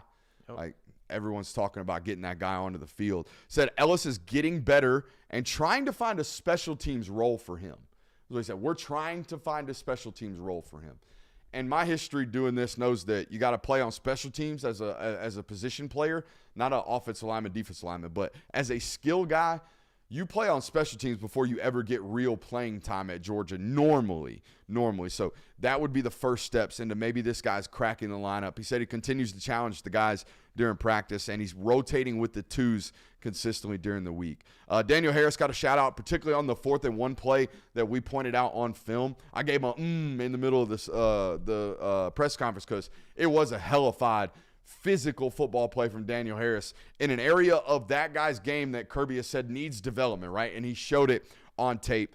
Said that Daniel Harris is weighing in at 190, I think he said 193 right now, at 6'3". 6'3", 193, and has the opportunity to continue to add on weight. Was asked about what success looks like on defense this week. Answered it quickly. Success looks like stops. Makes a lot of sense. Are players less aware of rivalries? We already talked about that. Was asked about Dylan Bell's development. Said he's gotten a lot better. He's a very great young man. Has a great mom, great dad. Brother plays at Notre Dame. I was unaware of that. Did y'all know that Dylan Bell's brother played at Notre Dame? Did not. No, I didn't know that. Plays or played? I think he says plays. He said brother plays, I think, at Notre Dame is what he said.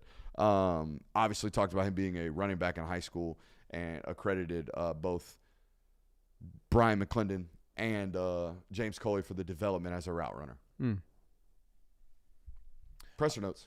I thought it was one thing that I saw on social media scrolling through, looking at quotes from the press conference, was C.J. Allen's comment, because everybody's talking about the missed tackles from Georgia and how they've had an inability to get people on the ground. And even Kirby Smart said the problem really isn't tackling, it's that guys are falling forward. When they are being hit, they're not falling backwards. Knockback is what he talked about. CJ talked about they're working on thudding. You got to, if you hit him in the chest and you thud them, getting good thuds is what he said is something that they're focusing on in practice. Getting good thuds. Bringing the wood.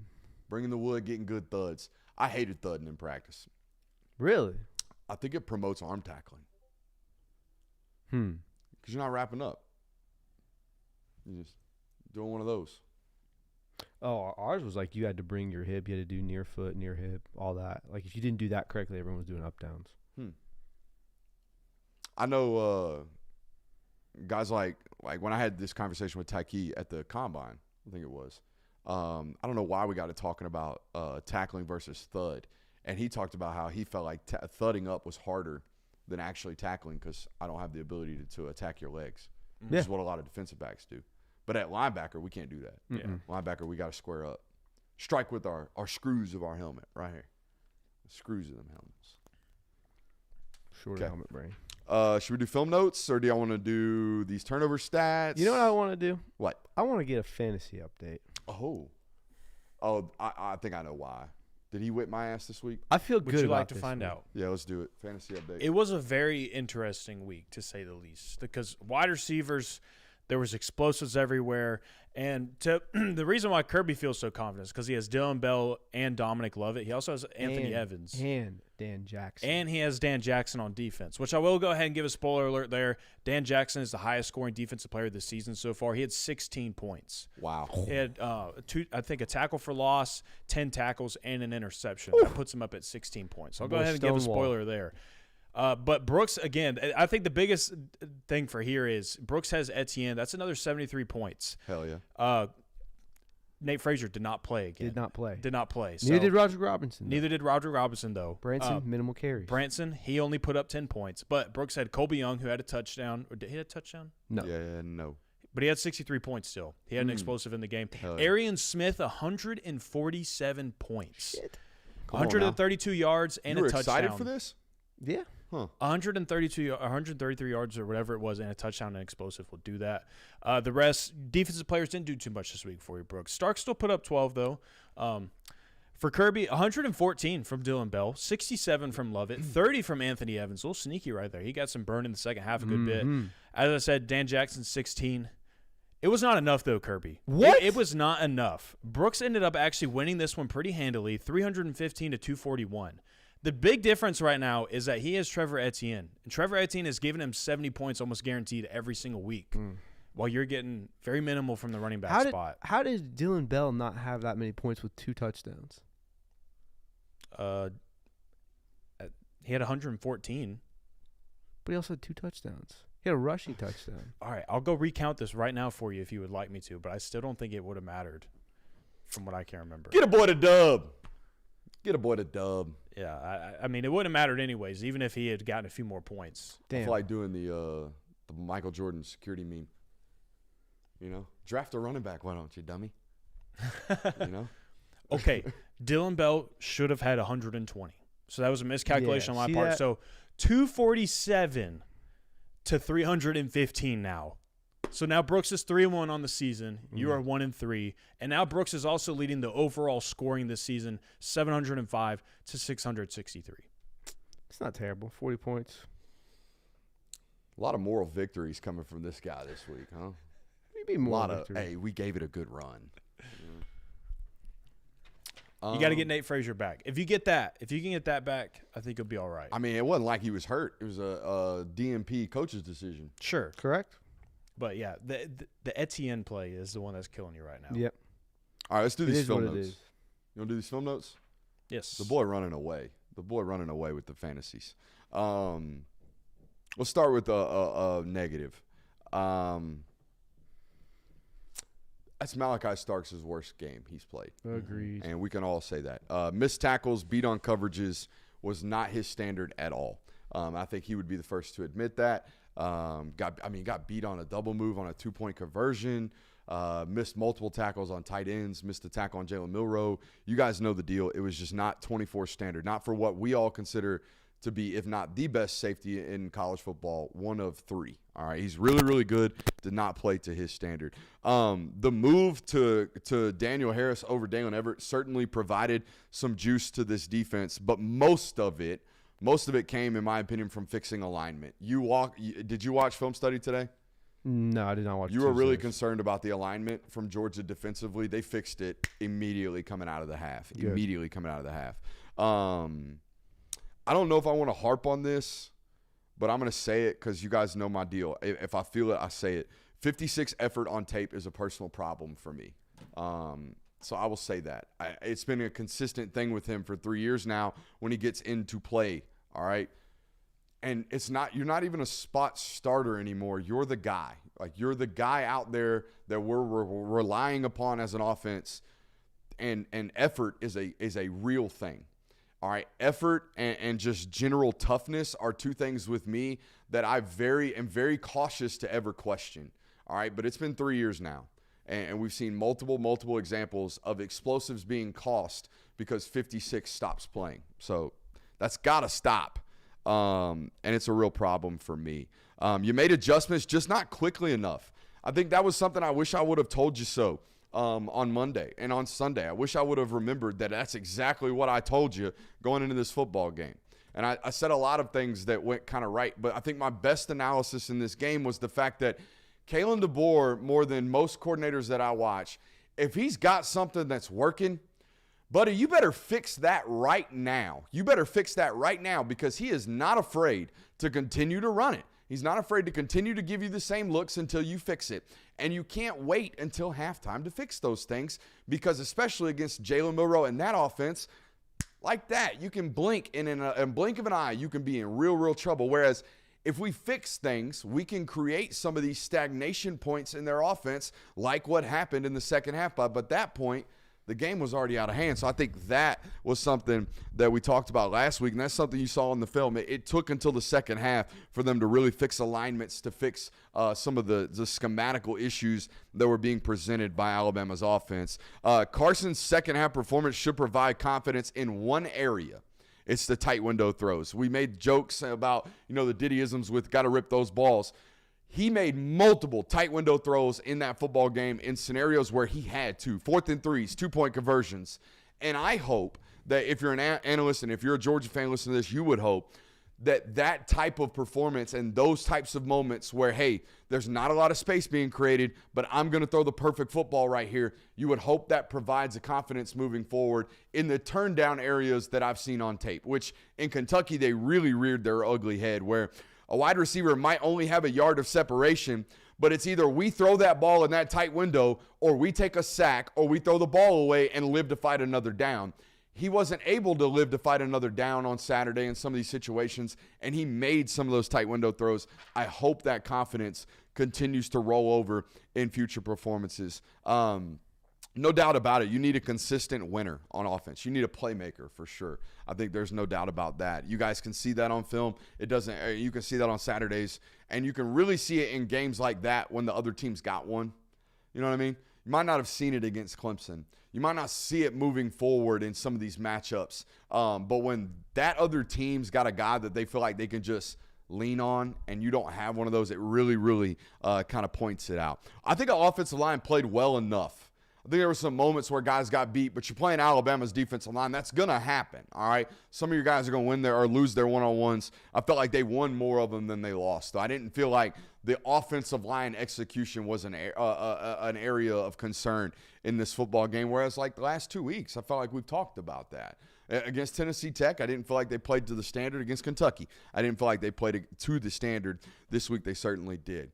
A lot of Georgia fans on social media, I have noticed, doing we need to get Lawson Lucky more opportunities. We need to get Lawson Lucky more receiver weapons. We need to get him more. They're doing it. They've made it very clear through 3 football games. Oscar Delp is a wide tight end. All right, he's going to do the blocking. He's going to do the dirty work. He's going to do the Darnell. And Lawson's over here, and we're going to try everything we can to get him loose, all right, and get him open and get him explosives and try everything we can with 7 that's possible. So they're doing that. I mean, that showed up in the Clemson game. Immediately. It was something that we said where it looked like Lawson Lucky was getting the opportunities to make plays after the catch. All over the tape. So I don't necessarily want to see it anymore. I don't want to, especially for people who listen to this show, I don't want to see, hey, we need to get Lawson Lucky more involved. They're trying. They're doing everything they can to get this guy a little bit more burn and a little bit more explosivity after the catch. And my final takeaway from film, and this is one that you as Georgia fans should certainly know, you will not be running the football explosively, not until your offense forces teams to play 2 high safeties. You are getting so many clouded boxes, so many clouded looks, so many one high safety looks where the other safety's in the box, dedicated to stopping the run, and he's the free hat, all right, every single time at plus 2 yards. You're not going to have 75-yard rippers until this is addressed, and it won't happen until you force defenses to be scared of your weapons. I like it. Any thoughts, comments, questions, concerns? One of the comments, I think the you needed a playmaker on the outside is a little bit overblown. And people do this a lot, and Georgia fans have been so guilty of this. After any loss, they immediately look at what beat them and say, that's what we need. We're missing that. We don't have that. This is something we need. Would Georgia benefit from having a absolute dog at X? Absolutely, but you don't necessarily need it. It's not like you can't win without it. It's not like you haven't won 2 national titles without a guy who can step up. Now, I get it. Brock Bowers was this, and there is potential, and there is enough athleticism and talent on this roster to have a guy like that. It just so happened that you didn't have enough execution in the game at the start and the finish. I mean, Kirby Smart talked about in the post-game presser, or post-game locker room speech, you were 1 moment short. It's all dependent on the 1 moment. If we have one more moment, if Georgia has one more moment where they come out winning this game, I don't think people are clamoring and saying, oh, my God, we need wide receiver talent. We need this. We need that. It's always the one moment. You're a shanked field goal and an offsides penalty away from maybe not having 2 national titles. It just so happened that you made the moments in those games. The moments worked out in your favor. The moment didn't work out in your favor in this game. I don't think it's time to throw up the panic buttons and say, we got to recruit better in this area or this isn't good enough. I think that what Georgia has done is proven to work. The last 3 national champions haven't had a 1,000-yard receiver. I don't think it's a necessity, is what I'm saying. Okay. The last 3 national champions, by the way, Georgia and Michigan. Correct. Mm-hmm. They did it pretty uniquely with 17, 18 NFL football players at other positions. Correct. And you don't think Georgia has that now? No, I'm not saying they don't. Right. But they certainly don't have a first-round draft pick at tight end right now. No. They certainly don't have a second one of those that's a second-round draft pick that played with that first-round draft pick at tight end for a good long period of time. Probably true. They also don't have a second-round draft pick in George Pickens. Yeah, I mean they're not going to be the same team they had in 2021. The pieces are there, is my point. Yeah. It just you came up a handful of plays short that you needed to make that you didn't make. Alabama made them. Tip your hat to them. I don't think you need to do a complete overhaul and a revisit. This argument would have more validity, I think, in a 2019 or a 2018 scenario where you haven't been able to win the games. Yeah. That's all I'm saying. Do we get a super What are your thoughts? Yeah, we did get a super chat, but they're just telling us thank you. Appreciate you, Josh. Oh, no, this is a question. Yeah. About this topic. What will it take for UGA to get Ryan Williams type, Jeremiah Smith type? Is it as simple as giving them a 7-figure NIL deal, or do 5-star wide receivers just not believe in the offensive system under Smart? Now, I've never asked a CJ Wiley this. I've never asked a Jeremiah Smith this. First of all, Jeremiah Smith didn't do interviews after that one time that reporter misquoted him. But I haven't asked these 5-star wide receivers this of, hey, why don't you want to play for Georgia? Or do you not want to play for Georgia? Is there a reason not to? But it's pretty blatantly obvious why they get or what they get counter-recruited with at this position. It's the lack of 1,000-yard receivers. It's the lack of first-round draft picks. There's a large 9-year sample size now under Kirby Smart of they prioritize other positions. Mm-hmm. So why are they suddenly going to prioritize you? You know what I mean? Right. So that's obviously the thing. And look, I know I am 2 weeks removed from looking at you and go, hey, the next time you don't sign one, just look at how deep you are on offensive line and defensive line. I know I'm fresh off that. It sure would make offense a whole hell of a lot easier if you had one of those guys, though. Sure. But I would also point out that Taylon Green is a top 60 player ranked right now. He's a top 65, I think. He's 64th, I think. Taylon Taylor, sorry. Yeah. Taylon Taylor, who's committed to Georgia right now, wide receiver, is a top 65 player in the country right now. He may not be a 5-star. He may not be a Jeremiah Smith, and he may not be a Ryan Williams. Who is, though? They don't grow on trees. There's not one of those every single class. It's not that every single class you can go find a Ryan Williams or Jeremiah Smith. They're generational and great because they're exactly that. They're generational and they're great. There's only one of them. So you can't just go out there and find one every single class. And like I said yesterday, you have Elias Williams. He might be that at tight end. You might get these players. So I think that the panic button is saying, like, we're never getting these players. Georgia can't get them. I think you're getting good wide receivers, great wide receivers even, it looks like. So I don't think there's a need to hit the panic button or anything like that. And, again, I would go back to my point, too, of you also lost one of your starters at the beginning of the season for the rest of the year. I think that has had an impact on this roster. Mm-hmm. That's fair. Yeah, losing Ra certainly hurt. I want to talk about that last pick. I didn't break it down on film because we should have. Did we? No. We stopped at the Ryan Williams catch. Stopped at the Ryan Williams catch. Colby Young jumped last. That's what it was. The Alabama freshman DB jumped first. It looked like he saw the ball last, too. Yeah. The guy got his head around way quicker, made a play over a fourth-year guy. Or a third-year guy? Is Colby Young a junior? Senior? He's a veteran at least. Either a veteran. Either way. So that's a play you got to make. There's a lot of those that you got to make, especially when I go back and really break down the film of just opportunities at the wide receiver position that were not converted. I was listening to Rosillo today, and I heard Todd McShay talking about all the extra work that Carson Beck makes wide receivers do. And I'm like,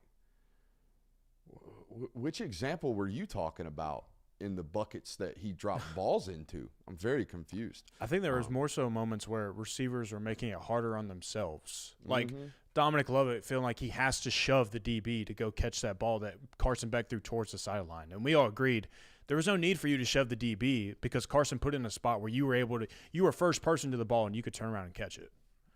Absolutely. Let's stay on this Alabama game. Let's give out game balls right quick. Offense, defense, coaching staff. I'll start. Offensively, probably going to give the game ball to Dylan Bell in this matchup. For obvious reasons. And then defensively, Dan Jackson and Kristen Miller get a shout for me. Kristen Miller has become really, really disruptive. He's really playing with a lot of confidence right now and showing all of the signs that I thought in high school, hey, you're a third-round draft pick at defensive tackle. Still think you might be a top 25 pick at offensive tackle if we were to just recreate this one. But played really, really well through 4 games this year. So I would give those game balls out. What do y'all say? Oh, coaching staff, give it to Bobo. Yeah. I also went with Bobo cooked. Yeah. Bobo Cooked, was the absolutely. only guy, apart from Dan Jackson, that was involved in this game that was consistently working to give his team an advantage from snap one until the last one. I don't think there was a single offensive player that had a consistent performance throughout all 4 quarters, quarterback included, running back included, offensive line included, certainly the wide receivers.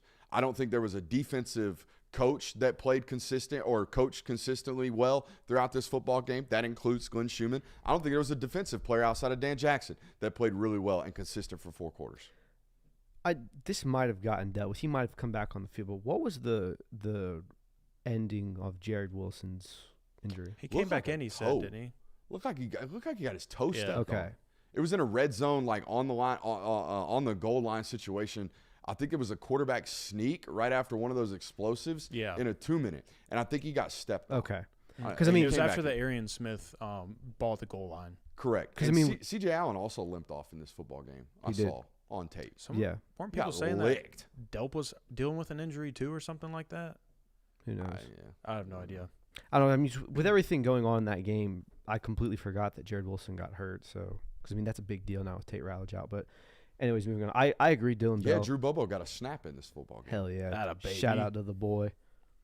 But no, I agree. Dylan Bell gets the offensive game ball there. I also think Carson Beck for a second half performance. That's not even a comeback if Carson Beck doesn't play the way he does. Yeah. So obviously we know the first half is what it is. The 2 turnovers in the fourth quarter aren't great, but you're not even having this discussion about, man, they almost came back if Carson Beck doesn't play the way he does.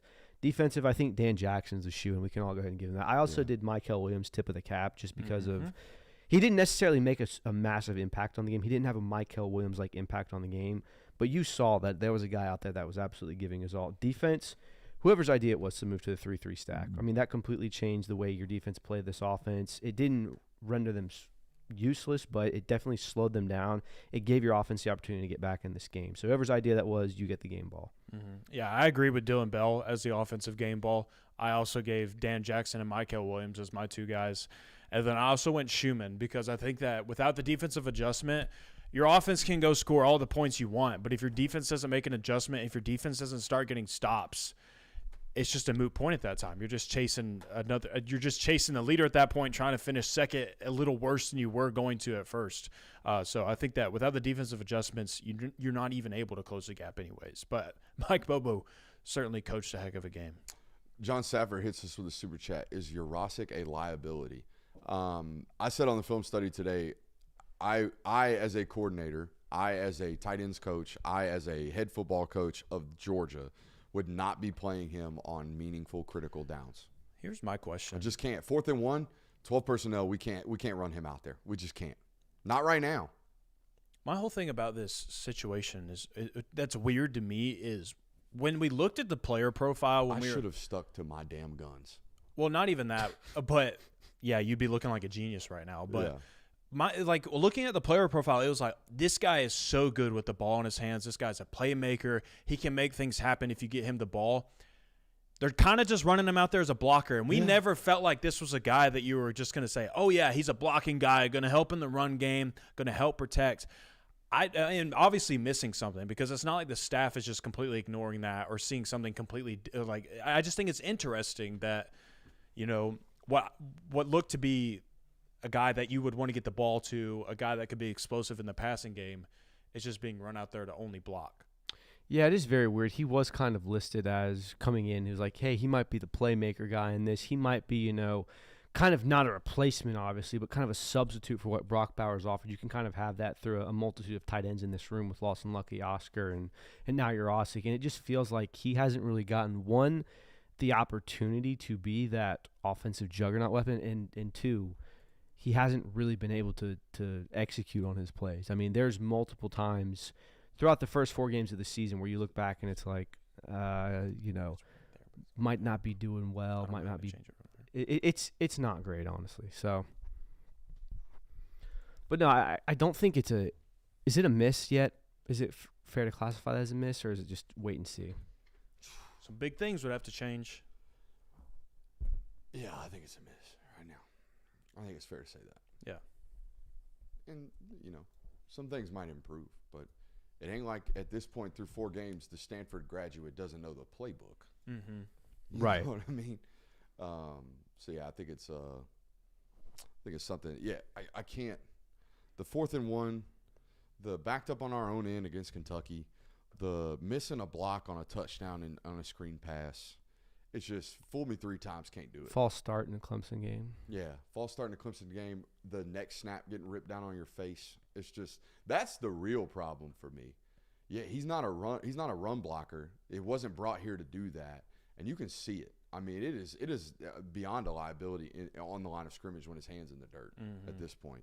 LT Overton ripped him on his face so damn fast. And at this point, you continue to put this stuff on tape.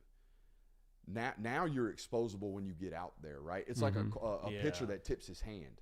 It's like, all right, well, this guy's very, very easily to get ripped down on his face. Let's go ahead and do this. All right, so apparently I need to turn up the microphones. Turn it up on that setting. I'm not turning up the mixer anymore. Okay. Those are almost. I think that's why we sound so bad. I don't know. I had a technician come in here and fix everything, and then we DJ Logic came in, or Ology came in here, fixed everything, and then we switched hosting platforms, and now everything's shot to shit. Yeah, I don't know. Streamlabs' fault.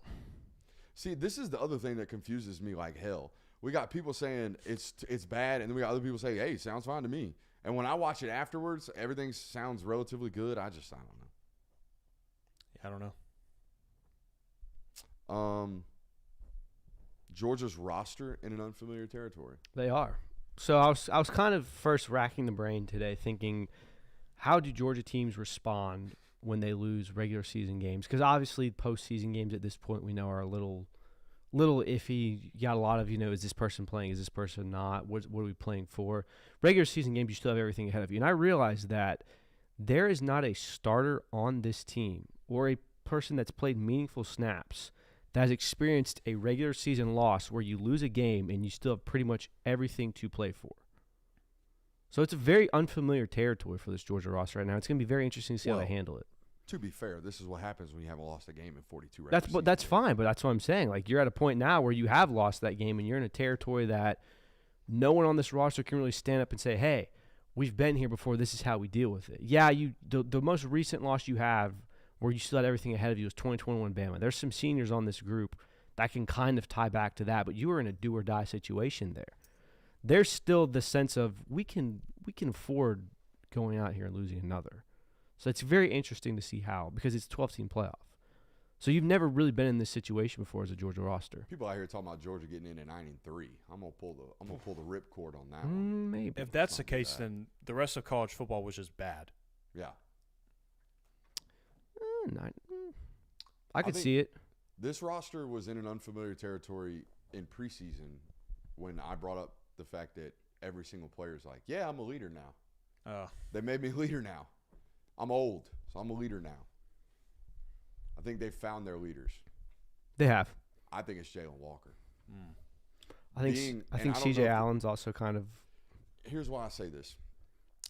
The last 2 games going into the fourth quarter, the only guy I see on the sideline addressing not just his teammates but the entire team is Jalen Walker. And he is standing. I have multiple pictures of it. He is standing and he is shouting into his bench at the numbers, okay? And he's talking to his team, and he's being adamant about what is about to go down. Now, the results have varied, obviously. But I think it's clear to me that Jalen Walker is cementing himself as the vocal leader of this football team, not just the, hey, follow me, I do everything right.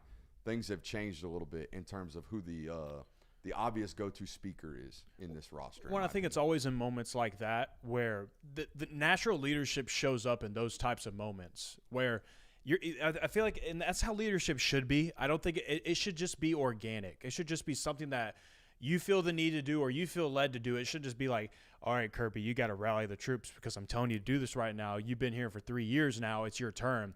I think it should just be like, you either got it or you don't. And I think it takes a certain type of person to be a good leader. Jalen Walker does kind of strike me as someone that could be one of those people. And I think it's in these types of games, in these losses, when you're facing adversity, when something needs to be said, when the momentum needs to be changed, when the energy needs to be shifted, I think it's in those moments where your organic leaders do show up. So that's a positive thing to know. See, now they apparently can barely hear me. So I'm gonna go turn myself up. Okay. All right. Go ahead. Do you want us to film you doing it? No, I'm good. It's so fun to mess with him with the cameras, dude. You think it's fun, huh? I do think it's fun. It's fun to mess with your boss? Oh, I enjoy it. that was a stern look he gave you. We're going to have such a good time on that 15-hour ride. See, here's what I love about traveling with Jay Will. It was 5 o'clock in the morning coming back from Tuscaloosa. Not an ounce of sleep in that man's eye. So my question to you on a 15-hour return from Austin, are you going to KO on me? Because if you fall asleep, we're going off the road. Because I'm going to. Oh, well. Just letting you know. Well, then, no, I won't. I'll stay awake. Please There was do. a moment where I had to give him some energy to keep us on the road. I mean, I can also take over if you want it. Did you? Yeah, you said, I need you to shake me right now. I need to get the juices flowing. I was already hallucinating at that point because I don't remember that at all. Yeah, we streamed some Friday Night Lights, and we booked it at 3 a.m., and we got home at 5 a.m. Friday Night Lights was clutch on that return ride home. Got some good talking points, some good conversation. You know what I love about Friday Night Lights? And here's what I've come to conclusion of.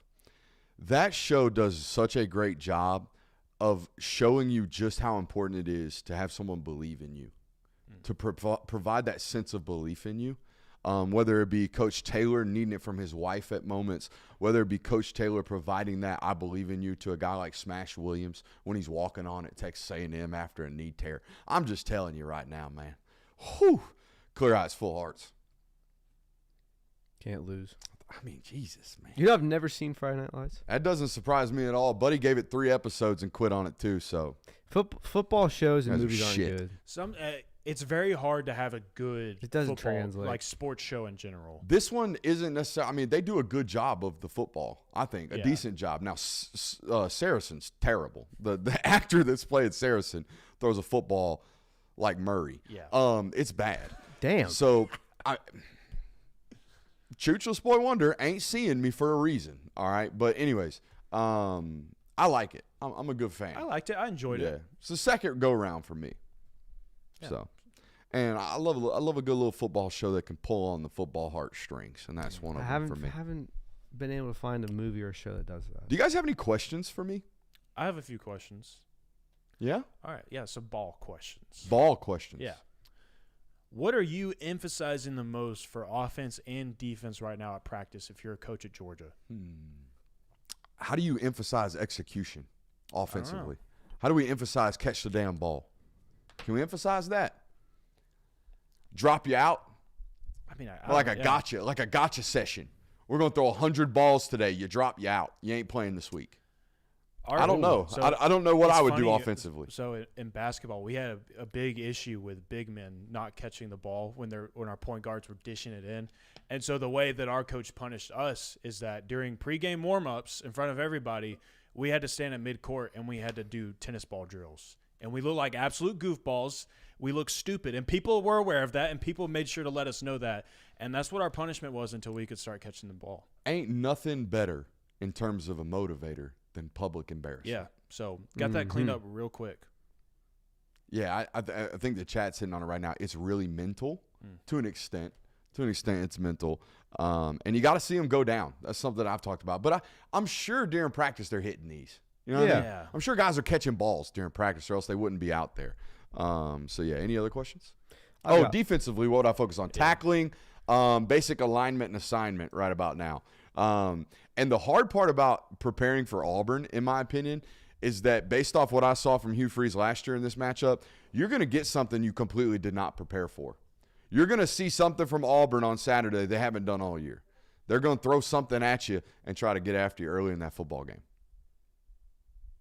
Do you think, after watching him through 4 games this season and comparing him to last season, has Carson Beck's processor gotten a little worse, do you think?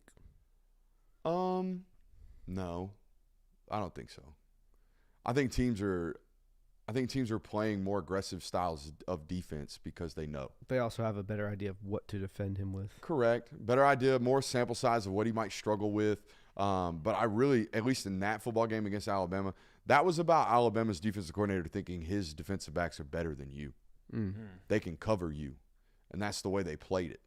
I haven't seen, and maybe Womack's going to be different against other football teams, but they played 3 or 4 coverages all night. I mean, you sit here and watch film study with me. They played cover 1 robber. Yep. They disguised cover 1 robber and played 2-man. They played a little Tampa 2, and then in the middle of the 3rd and 4th quarter, they threw some cover 3 in there. Yeah.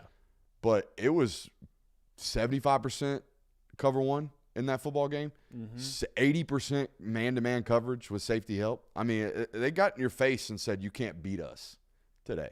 So I think that would be something you need to work on for sure. So as an observer, someone like watching someone like Alabama sit there and say, our defensive backs are better than your wide receivers, would you say that they were right in that analysis? They got the win, so yeah. But no. But here's what I'm coming to for this one. People are going to talk about this Alabama defensive backfield as if they're gettable, just like I did going into that week. But the only reason they're gettable is because they're putting them on one-on-one islands. So, yeah, they're going to lose some of those in the SEC occasionally. They're going to give up explosives because they're leaving corners on an island. But they're also going to get you off the field really, really quickly when they don't give up explosives because they're going to get after you. Makes sense. Mm-hmm. Any other questions? Yeah. If you could make any changes to the depth chart, would you at all, and what would you change? One more time. If you could make any changes to the depth chart right now, would you make any? And if so, what would you change? It was only like 2 snaps, but I really liked Xavier Truss at guard. Yeah. I mean, he created movement. But again, limited snaps, didn't see a ton of it. I think the obvious answer is find a way to get Anthony Evans on the field a little bit more often.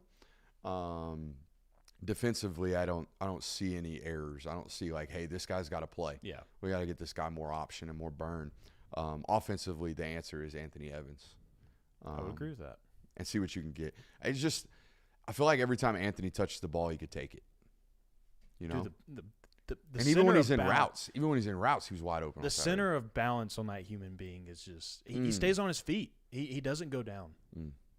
But any more? So, what's the biggest issue Georgia is going to have moving forward? Execution at wide receiver. Mm-hmm. The playmaking, and not even execution is getting overused. The playmaking ability at wide receiver is something that teams are going to test you on. And that kind of is it. You need more playmakers, or you need more glue guys.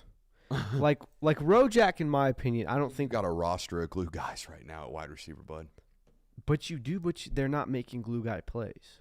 They're not catching the balls when it's throwing their bread back. Like no Rojaks. Rojak, Kears, Jackson, guys that weren't like, oh my God, this is the most fantastic wide receiver we've ever seen in our lives. This is 5-star material. But it felt like every time you threw in the ball, it was a guaranteed catch. You don't have that right now, and I think that's what's hurting your offense more than we can't make the Ryan Williams-like plays. Maybe you don't need size. Maybe you don't need a true X. When was the last time Alabama played with a true 6'4", 210-pound X? Julio? I was about to say Julio? They've had the best wide receiver core outside of Ohio State for the last 8 years of college football. They get these lean speedsters. Yeah. And they play all of them at the same time. Mm-hmm. I would push back a little bit on this. The Bernard kid's really big. Will you look up his heights and weights? I think he's a 6'2" guy. Good size. He's a 205 guy. But outside of that, they all look like they're 5'11", 185. And they play them all. Mm-hmm. They don't need a true traditional X body type. They've played without him. 6'1", 209.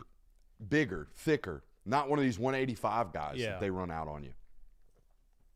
All right, my last question that I have. What are you looking for? Question? The last question I have for you. What do you think is the best way to fix slow starts? Catch the ball. I was going to say, other than executing. Other than, like, obviously we got to execute. But is that the only thing that you think is hindering them from it? Maybe Bobo has to, like, absolutely get in his ever-loving bag running the football. Like he did at Auburn in 2020. Like, Tank Bigsby's the only good player on your roster. We got to figure out, and the other running back, we got to figure out how to give this guy 40 touches today against crowded boxes. That's it. Other than that, it's catch the ball. Yeah. Speaking of running backs, and this is one thing that I've heard, and I feel like I know the answer to this, but it's a good football question. You hear a lot of criticisms for Nate Frazier right now is, he bounces too early. What does that mean, and why is bouncing too early bad for a run? We play in college football now. Defensive backs are really, really fast. Mm-hmm. Okay, you're not the fastest guy on the field anymore. So when we bounce and run laterally, we're doing what most SEC defenses want us to do. Georgia wants you to bounce and run laterally. It's the whole defensive design. They want to crash edges, set firm edges, and then you have to run around them, all right, and bounce all the way around. And while you're doing so, the rest of the team's running to the ball.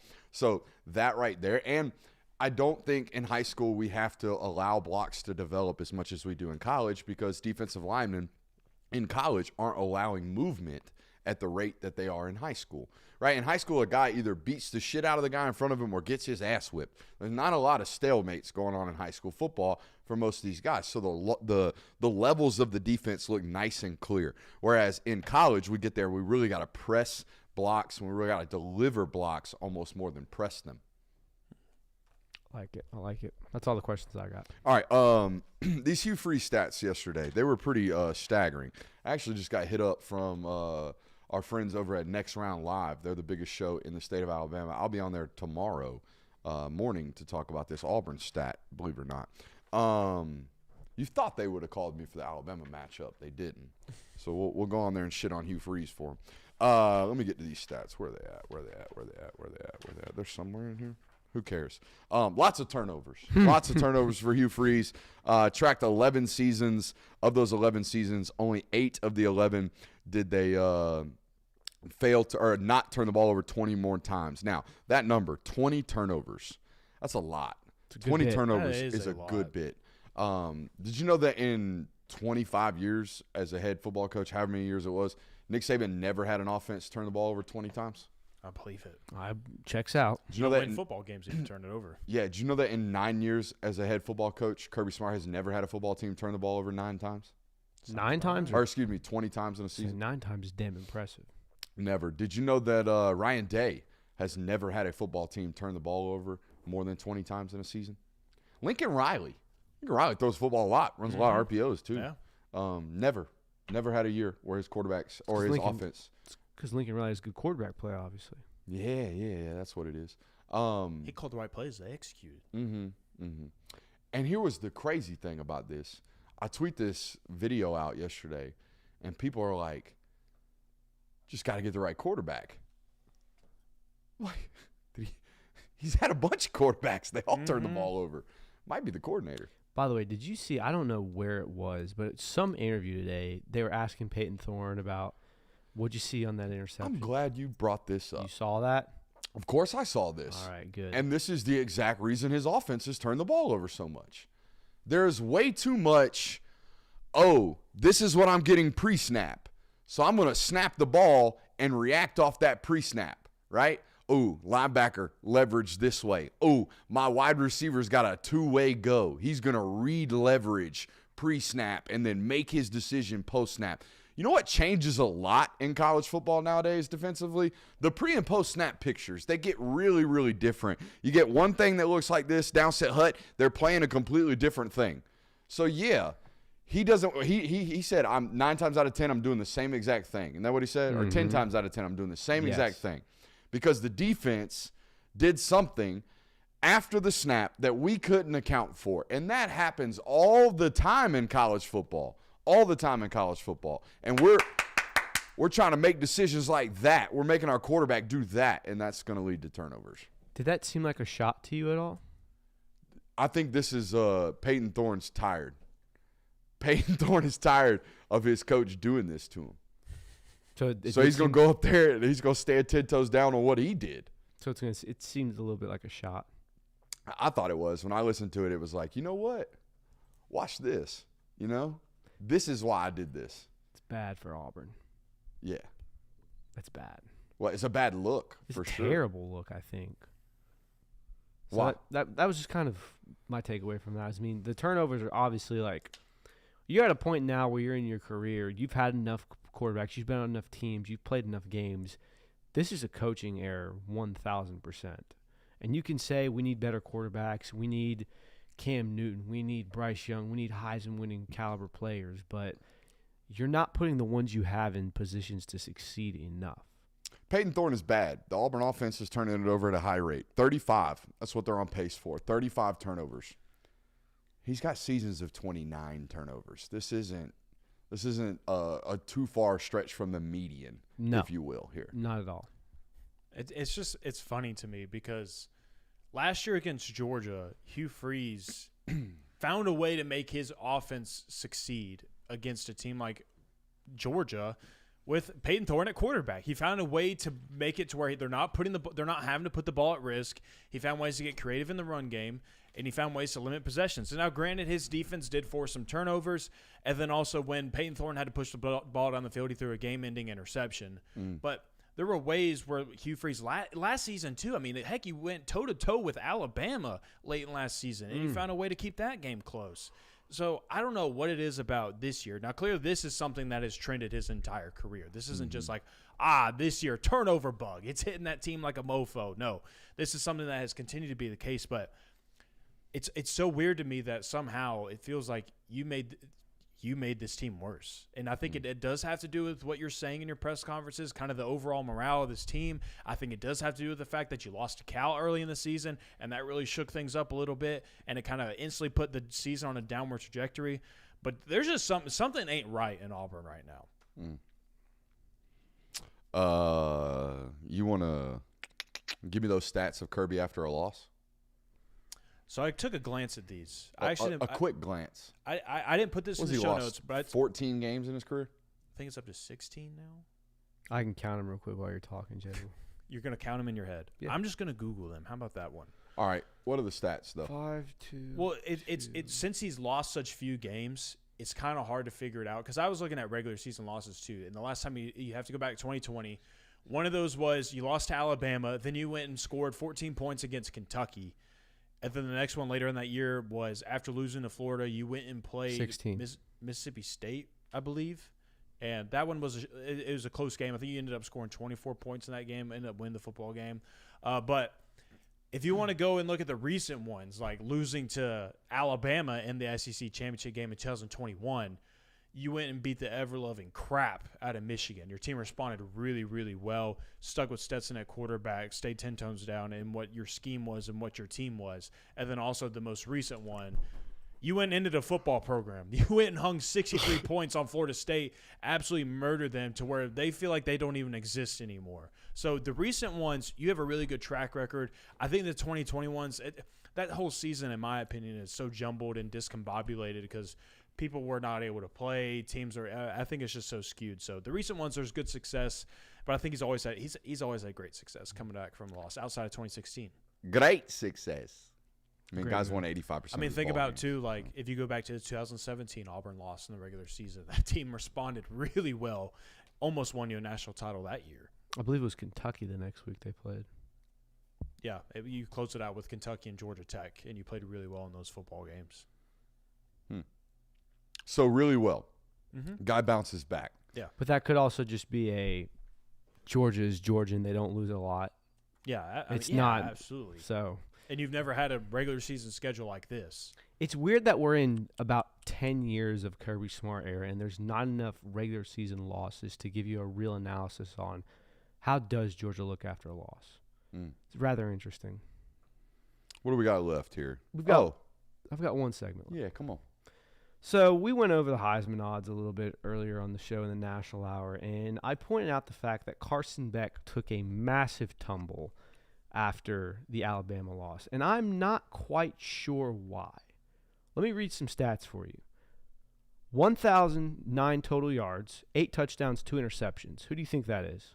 You One said more time. total yards? 1,009 total yards, 8 touchdowns, 2 interceptions. Who do you think that is? Jalen Milroe. No, that's Nico. Okay. Jalen Milroe has good stats. He has 1,200 total yards, 18 total touchdowns, 1 interception. I should have known with the 2 interceptions. 18 total touchdowns. Jalen's only got 1. Cam Ward has 1,900 total yards, 10 total touchdowns, 4 interceptions. Carson Beck, 1,100 yards, 10 touchdowns, 3 interceptions.